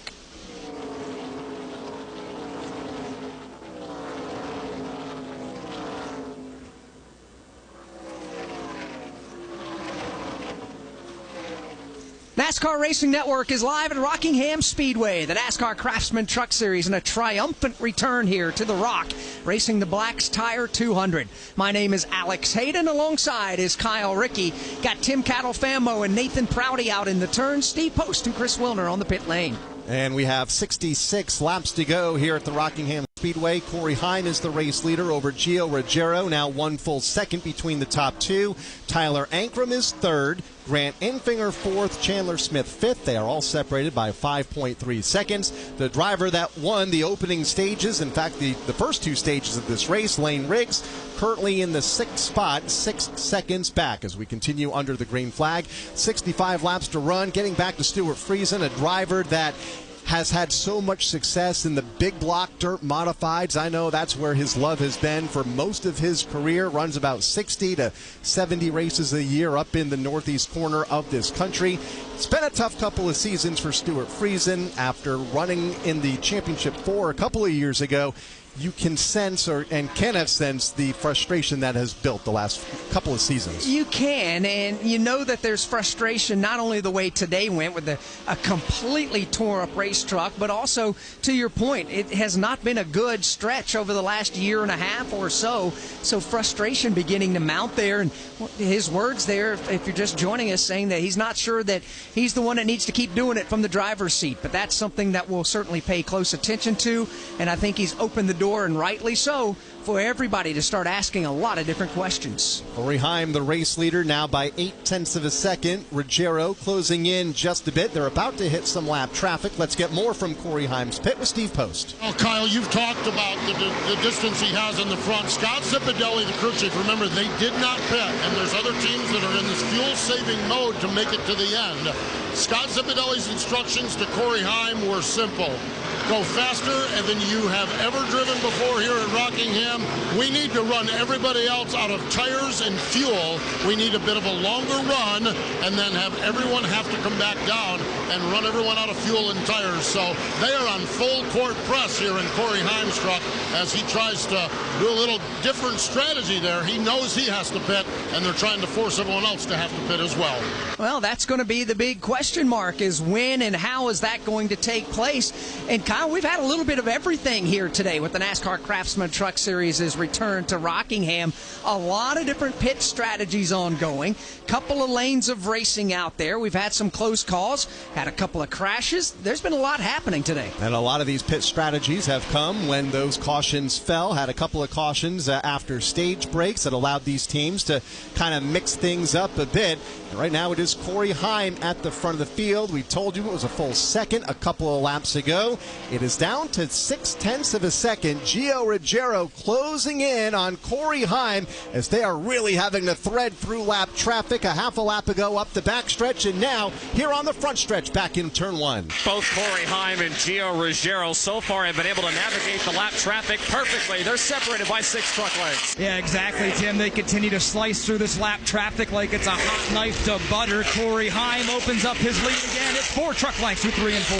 Gio Ruggiero, the Seekonk, Massachusetts native, just a 20-year-old, trying to get up there and race and grab the top spot away in one. And Gio's been doing a nice job of keeping Corey Heim at arm's length. Heim now pulls up behind Timmy Hill on the backstretch. Yeah, more lap traffic right at the front grill of Corey Heim, this time through 3 and 4. Hill goes wide, and Heim will slide on by. Right to the bottom of the racetrack goes race leader Corey Heim, moving around Timmy Hill. We'll close in on Matt Crafton here in just a moment and pull away from Gio Ruggiero. Matt Crafton about 2 truck lengths in front of Corey Heim. Heim works the bottom lane through turn 2. So does Gio Ruggiero. Ruggiero now has to deal with the lap machine of Timmy Hill. We'll see what happens this time through turn 3. He goes to the bottom, and Hill goes up top as Heim gets around Crafton. As they make their way up off turn number 4, driving right into the sunshine. Back to turn 1. Clear racetrack now, dead ahead for Corey Heim as Gio Ruggiero follows the machine of Matt Crafton through the corner off turn 2. Corey Heim has some distance, about a half a straightaway to the next lap machine. That's Parker Kligerman. He's got some clean air, and he is loving life right now in turn 4. He is indeed all by himself at the front of the field for Corey Heim over Ruggiero in second. Where's everybody else, you ask? Well, about 4.8 seconds back. Tyler Ankrum in third. Chandler Smith some 6.5 seconds back in fourth, and Grant Enfinger 7.4 seconds back in fifth. But a lot of that, Alex, we heard from Steve Post a moment ago, may be by design to try to get to the end of this race. You got to run as hard as you can right now if you're Corey Heim, knowing that you cannot make it to the advertised distance on the Sunoco fuel you have left in the tank, according to Steve Post's report a moment ago. So you're right, yeah, run as hard as you can and try to make everybody keep pace with you to burn the rest of their fuel up. So a little gamesmanship ongoing right now for Corey Heim, but my goodness, is that truck hooked up at the front of the field. Right at the bottom of the speedway off of turn number 4, and we'll pull away by a couple of more truck lengths from Ruggiero in second. 1.6 seconds the gap between the top 2. Ankrum back in third and well behind the race leaders. In fact, he is all by himself on the speedway. Chandler Smith, Grant Enfinger, and Lane Riggs mixing it up from fourth on back on the back straightaway. Yeah, Lane Riggs trying to make hay again and get to the front of the field. He is just having a hard time getting through lap traffic. Behind him, Garcia and Enfinger side by side. As we continue to go, just down to 50 laps to go next time by. Why don't we run you down the leaderboard and let you know where your favorite driver is running with 50 to go. Getting down to the end of this final stage of the event, Corey Heim is the race leader over Gio Ruggiero in second, Tyler Ankrum in third. Then you have Chandler Smith in fourth and Lane Riggs in fifth. Grant Enfinger is in the sixth spot. Then it's going to be Andres Perez de Laura in the seventh position. Make that eighth as they cross the line. Daniel Hemrick and Caden Honeycutt, the top 10. Sammy Smith is being scored at 11th. Rajah Caruth is 12th. Jack Wood is 13th. Connor Mozak goes 14th and Brandon Jones 15th. Nathan Bird is 16th. Spencer Boyd 17th.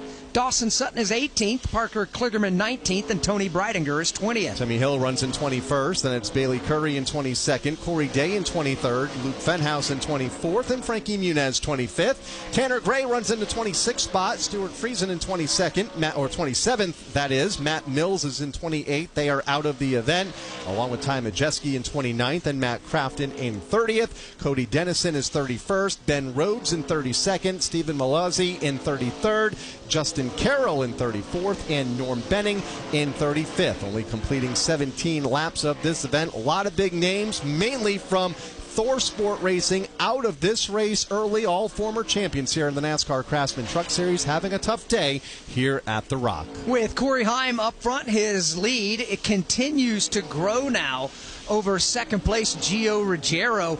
And when you take a look at it, it's the length of the half of the back straightaway, or 2.4 seconds now. It's the largest lead anybody's had all day today. It's Corey Heim now with 47 laps to go. By 2.4 seconds over Ruggiero in second, Ankrum in third, Chandler Smith in fourth, and Lane Riggs has moved back into the top 5. Kyle Larson brings his Chevy in. 4 tires, Sunoco Racing Fuel. From fueling NASCAR champions on the track for over 20 years to innovating 94 octane, the highest octane on the market, performance is what Sunoco does. All Sunoco fuel at the pump meets the same top-tier standards as the fuel used in NASCAR. You stop here for Ryan Blaney, 4 tires with Sunoco fuel. From the track to your tank, you can trust Sunoco to help your vehicle perform at its peak. Every hero's story has a humble beginning. Every legend had to earn their stripes. Every superstar had a dream. It's been a fairy tale season. Every home track is the start of something special. That's just good old short track racing. Oh, a little retaliation. Holy cow! Learn more about NASCAR regional tracks near you at NASCAR.com/regional. Top 5 has stabilized with 43 laps to go here at Rockingham. Good battle for the 6th spot between Grant Enfinger and Jake Garcia. We'll pick that up here in a moment. From Rockingham Speedway, this is the NASCAR Racing Network, home of the tough trucks of NASCAR. Drivers, start your engines! Your home for the NASCAR Craftsman Truck Series. Green flag goes in the air and we are underway. On the NASCAR Racing Network. 2 by 2 by 2. They're about 10 rows deep of double wide racing. Taylor Gray to the bottom. Nick Sanchez outside, and they're crashing mid-pack. It's the NASCAR Craftsman Truck Series on the NASCAR Racing Network. Good morning, guys. I just want to warn you, traffic is tough out there. We are here for you to tell you how to keep safe. Everybody who is listening needs to take cover as soon as they can. To provide the music, talk, and sports you love. And to deliver the news that matters to you. We are the voices you can trust. We are live and local. We are America's broadcasters. Text radio to 52886 and tell Congress you depend on your local radio stations. Message and data rates may apply. You may receive up to 4 messages a month, and you may text STOP to STOP. This message furnished by the National Association of Broadcasters. Corey Heim, he'll score the victory. This is Corey Heim. You're listening to the NASCAR Craftsman Truck Series on the NASCAR Racing Network. Getting down to it in the Black's Tire 200 for the NASCAR Craftsman Truck Series here at the Rockingham Speedway. Just 39 laps to go. Corey Heim has opened up his lead to 2.4 seconds over Gio Ruggiero, who runs in second. Tyler Ankrum in third, some 9.4 seconds back. Then it's Chandler Smith and Lane Riggs, the top 5. So why don't we take a sweep down the pit lane and get some stories to you that are ongoing now with just the 39 laps remaining, starting with Steve Post. You gentlemen documented the recovery of Tyler Ankrum after that lap 2 dust up with the outside wall. They spent a good portion of this race just racing for the lucky dog. Now, Mark Hillman, the crew chief of this team, has got him back, and right now they're running in the 3rd spot. We've talked about Corey Heim's strategy. We know he has to pit. He is way short. We talked about those drivers that pitted on lap 119, and we think they may or may not be able to do it. Well, Tyler Ankrum is in the middle. He pitted on lap 109. They believe they're going to need to pit, so they're hoping kind of that Corey Heim has his way here and that he can run everyone so everyone else needs to pit if we can get a caution here. So it has been fascinating to watch Mark Hillman bring this team back to the front of the field. A little caution at the right time could really play into this and give them another top 5 finish. They've been so good here over the last month and a half. Chris Wilner? Alternating strategies at the front of the field for Gio Ruggiero on the same plan as Corey Heim, but I just checked in with Jeremy Donnelly, his crew chief. He said, we're going to have to pit in about the next 8 laps. I'm out of fuel. We would love a caution. So they know they're short. They told Gio to get after it to try to run the same lap times as Corey Heim, but they are short, and if they don't get that yellow, we'll have to come pit sooner rather than later. For Chandler Smith, John Leonard said, we're 2 laps short. Save me as much as you can, but I need you to hit the same lap time number so we don't keep losing track position. So Chandler Smith running in the top 5, trying to limp this thing, trying to make it to the end, but they're still about 2 laps short. So going to be tight. The calculator's starting to burn here on pit road. If Chandler Smith is still 2 laps short, then others like Lane Riggs, Jake Garcia, Grant Enfinger, all those drivers that pitted from either 119 or prior could also be short. This could be a wild run to the checkered flag and could be won or lost on the pit lane with 33 laps to go. Yeah, I wouldn't mind seeing a green flag run to the end of this thing just to see how all these different strategies play out. There's an awful lot still to go here with 34 laps to go, and anything can happen here at Rockingham Speedway, as we've seen that happen all day long. As we stay under the green flag, Corey Heim's lead is now 1 full second over Gio Ruggiero. They work some lap traffic here coming through turns 3 and 4.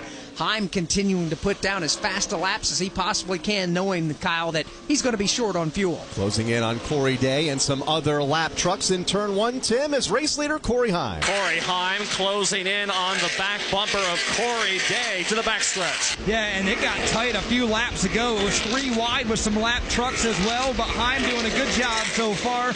Again, closing in on Corey Day. Here they come up off turn number 4. Bright sunshine as they make their way to the start-finish line. Corey Day's had a rough afternoon. Here comes Corey Heim. And Corey Day has now got the leader, Corey Heim, right behind him. A truck length separate these two off turn 2. And when Corey Heim gets around Corey Day, it is not over. Another truck dead ahead. It's Jack Wood. So 2 lap trucks right in front of Corey Heim. Let's see if that allows Ruggiero to pull in just a bit in the second spot. 1.7 between those 2 last time by. Corey Heim back to Ruggiero in second, now 1.8. Then a full 9 seconds back to Tyler Ankrum in third. He is running unchallenged in that spot as it's second and a half back to Chandler Smith in fourth. Lane Riggs rounding out the top 5. One thing we have to pay attention to, should we have some... Oh, here comes Corey Heim right now, the race leader. He's going to peel off the racetrack. I was about to point off that if we have green flag stops, we've had a number of pit road speeding penalties today. You cannot afford to get one now. Steve Post, the red, white, and black Safe Light Toyota is headed your way. Crew Chief Scott Zipadelli positioned high atop the pit box, watching the crew as they stand on the wall. Here comes Corey Heim in 3, 2, 1. Crew around to the right side of that automobile. Going to be right side tires, Sunoco Racing Fuel on the Safe Light Toyota. Right side tires are off. They're around to the left side, and around they go. Corey Heim is down and away, and it looks like Gio Ruggiero's on pit road, Chris. He is. They're mirroring what Corey Heim just did as the sister car here, Gio Ruggiero. What a day for the rookie. His first time here at Rockingham. Call is for just fuel only. They had 2 tires on the wall, opted to go fuel only. They're waiting, telling Gio, now let it go. And there goes the rookie, Gio Ruggiero. So going to have to try to track down Corey Heim, but a quick stop for Gio. So Heim and Ruggiero making their final stops of the race. Prior to this, their final pit stop, or their prior pit stop, came on lap 94. Tyler Ankrum now assumes the race lead. His last stop came on lap 112. So we'll see when he hits pit road. And then you get back to some drivers that last pitted with 81 laps to go on lap 119, including Chandler Smith, Lane Riggs, and Jake Garcia. So that will give the lead to Tyler Ankrum now. Ankrum over in turns 1 and 2. 25 laps to go next time by. Ankrum trying to break a long winless drought. Corey Heim, for the record, is 13th. The first truck 1 lap down. Then you've got Gio Ruggiero 14th, a lap down. So those 2 drivers hoping for a caution flag where they can get the wave around or the free pass and get back on the lead lap. But the laps are getting fewer and fewer with Tyler Ankrum showing the way, making his way to turn 3.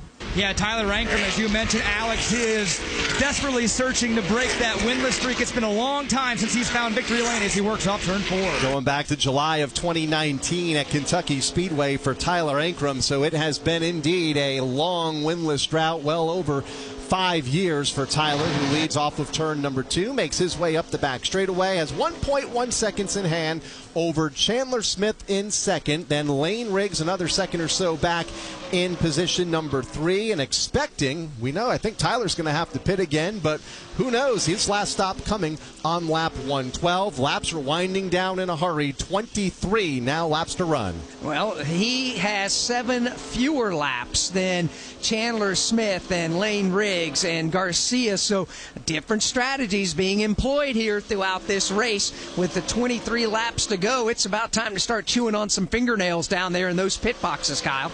Indeed. We'll see what happens here as these teams are on different strategies. As we have mentioned, Tyler Ankrum among them as the race leader has about 7 less laps of fuel than Chandler Smith in second, Lane Riggs in third, Jake Garcia fourth, Grant Enfinger, he was on that lap 112 strategy, in fifth. As we go down to the pit road and check in with Chandler Smith's team with Chris. Remember, I talked about it about 10 laps ago. They were about 2 laps short. John Leonard keeps telling Chandler, I need a little bit more lift, a little bit more lift.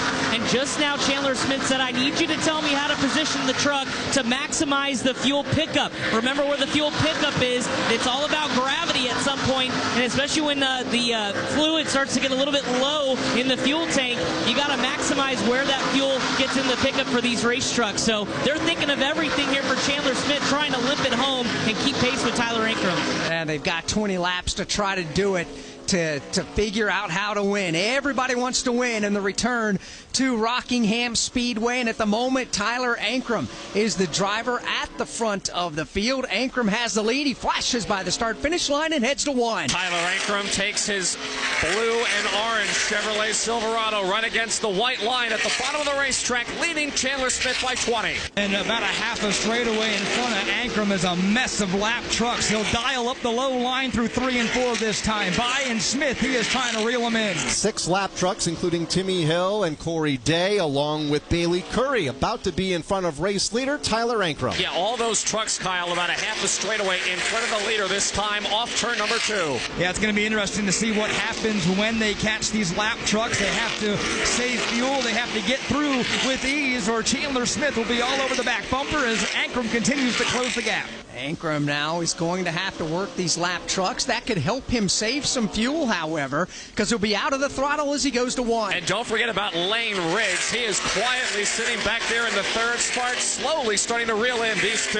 And the one thing with Lane Riggs, too, he's been one of the few drivers that have started to open up the entry on turn 3. Goes high this time on corner entrance, closing in on his teammate of Chandler Smith. Lane Riggs on the same strategy as Chandler Smith, and Chandler, we know, is having to save about 2 laps worth of fuel right now in the second spot, 1.6 seconds behind Tyler Ankrum, who has his hands full on the backstretch. Yeah, he does. He is pulled right up to the back bumper of Tony Breininger. He will go high. Here comes Chandler Smith trying to reel him in, and that is off turn 4. And no luck there as we get down to 15 laps to go this time by leaders in 1. Tyler Ankrum moves around the Tony Breininger truck. Now his next truck to put a lap down will be Bailey Curry. They head off of turn number 2 down the back straightaway. Good news for Ankrum. The lap trucks in front have single filed out.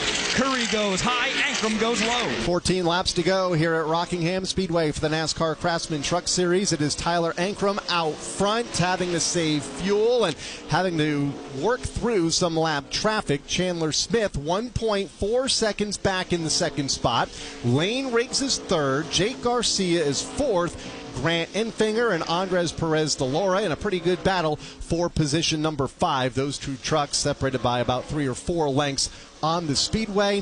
1.5 lap behind the race leader Tyler Ankrum, who crosses the line now and heads back to 1. Tyler Ankrum still in lap traffic. He's now finally able to dispose of the machine of Bailey Curry. Battle is on for second. Lane Riggs had to look to the inside of Chandler Smith off 2. Chandler Smith got to the inside of Breininger, and Lane Riggs thought 3 wide for a moment. Now will follow right in his tire tracks through 3 and 4. 12 laps to go. To pit lane we go, and Steve Post. Tyler Ankrum does not plan on pitting. I just watched the crew chief Mark Hillman in, and he said he indicated to me he was going to stay out.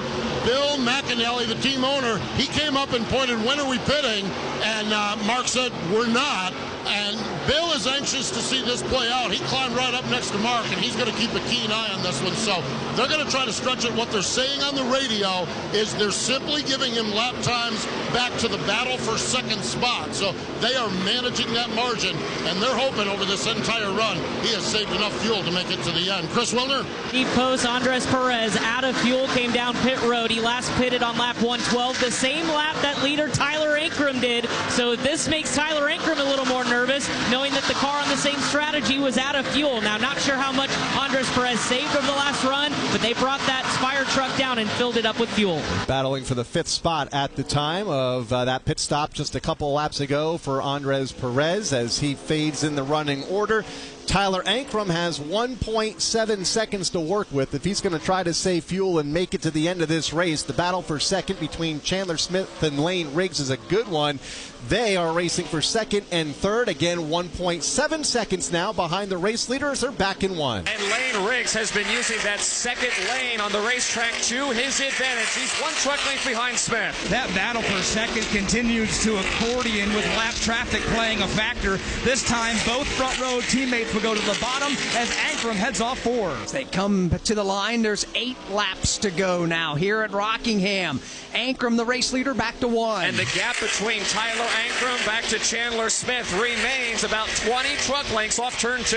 Yeah, and there's a lap machine as well that is between them, and now make it another as Muniz pulls back on the racetrack. The battle for second has died down a bit with Smith opening it up to about 2 truck. Ankrum's lap times are still 23.7 seconds, and he has really been able to open it up this time over that ongoing battle for second between Chandler Smith and Lane Riggs. Chandler Smith and Lane Riggs, 2 F-150s, continue to fight for the runner-up spot. Yeah, crunch time here at the Rock as Ankrum again. Does he have enough fuel in the tank? He goes to the inside of Brandon Jones. He's going to come up off turn number 4, keep his foot gingerly on the throttle. 6 laps to go for Tyler Ankrum. And this is the point of the race if you're Tyler Ankrum trying to break that long winless streak where you're hearing every rattle underneath the hood of that Silverado. He heads off of turn number 2, down the back straightaway. Again, easy on the throttle. Lifts early into turn 3, coasting to the bottom of the racetrack. Here he comes off of turn number 4. Coasting might be key here for Tyler Ankrum, trying to nurse that truck to the finish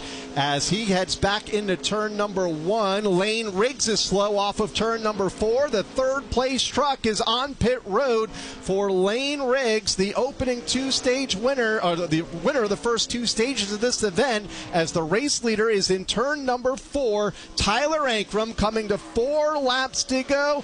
Can he nurse it home for 2 more minutes, Tim Catalfamo? Does he have enough fuel, Kyle Rickey? Right now, Tyler Ankrum has got a sizable lead over Chandler Smith. He's just trying to have enough Tiger in the tank. Yeah, and that time off turn 4, Chandler Smith let way off the gas, lost a lot of ground, but Ankrum, he continues to pedal through the 3 and 4.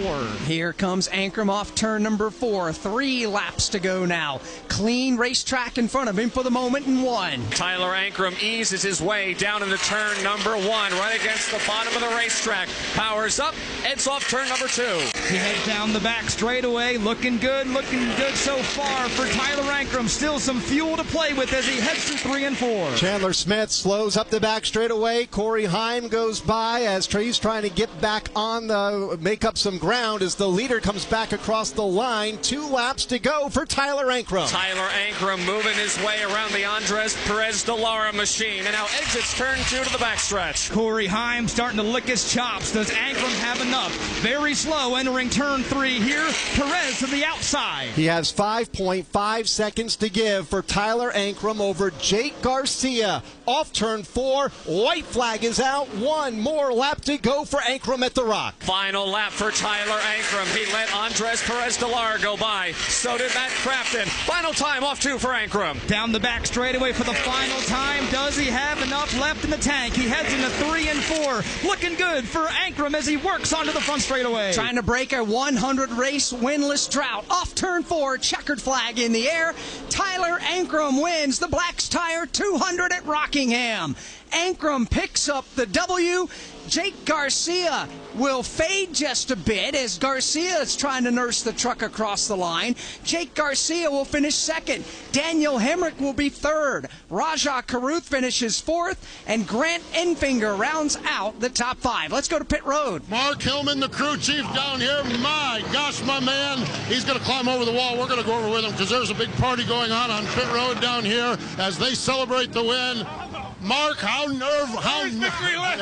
Where's Victory Lane, they want to know. Oh, they're celebrating down here. Wants to know where they are. I'm telling you what, Mark, how nerve-wracking was that one? Oh, we were definitely short a couple laps here, but he saved and drove his butt off. So proud of everybody on this team, man. Proud of Tyler.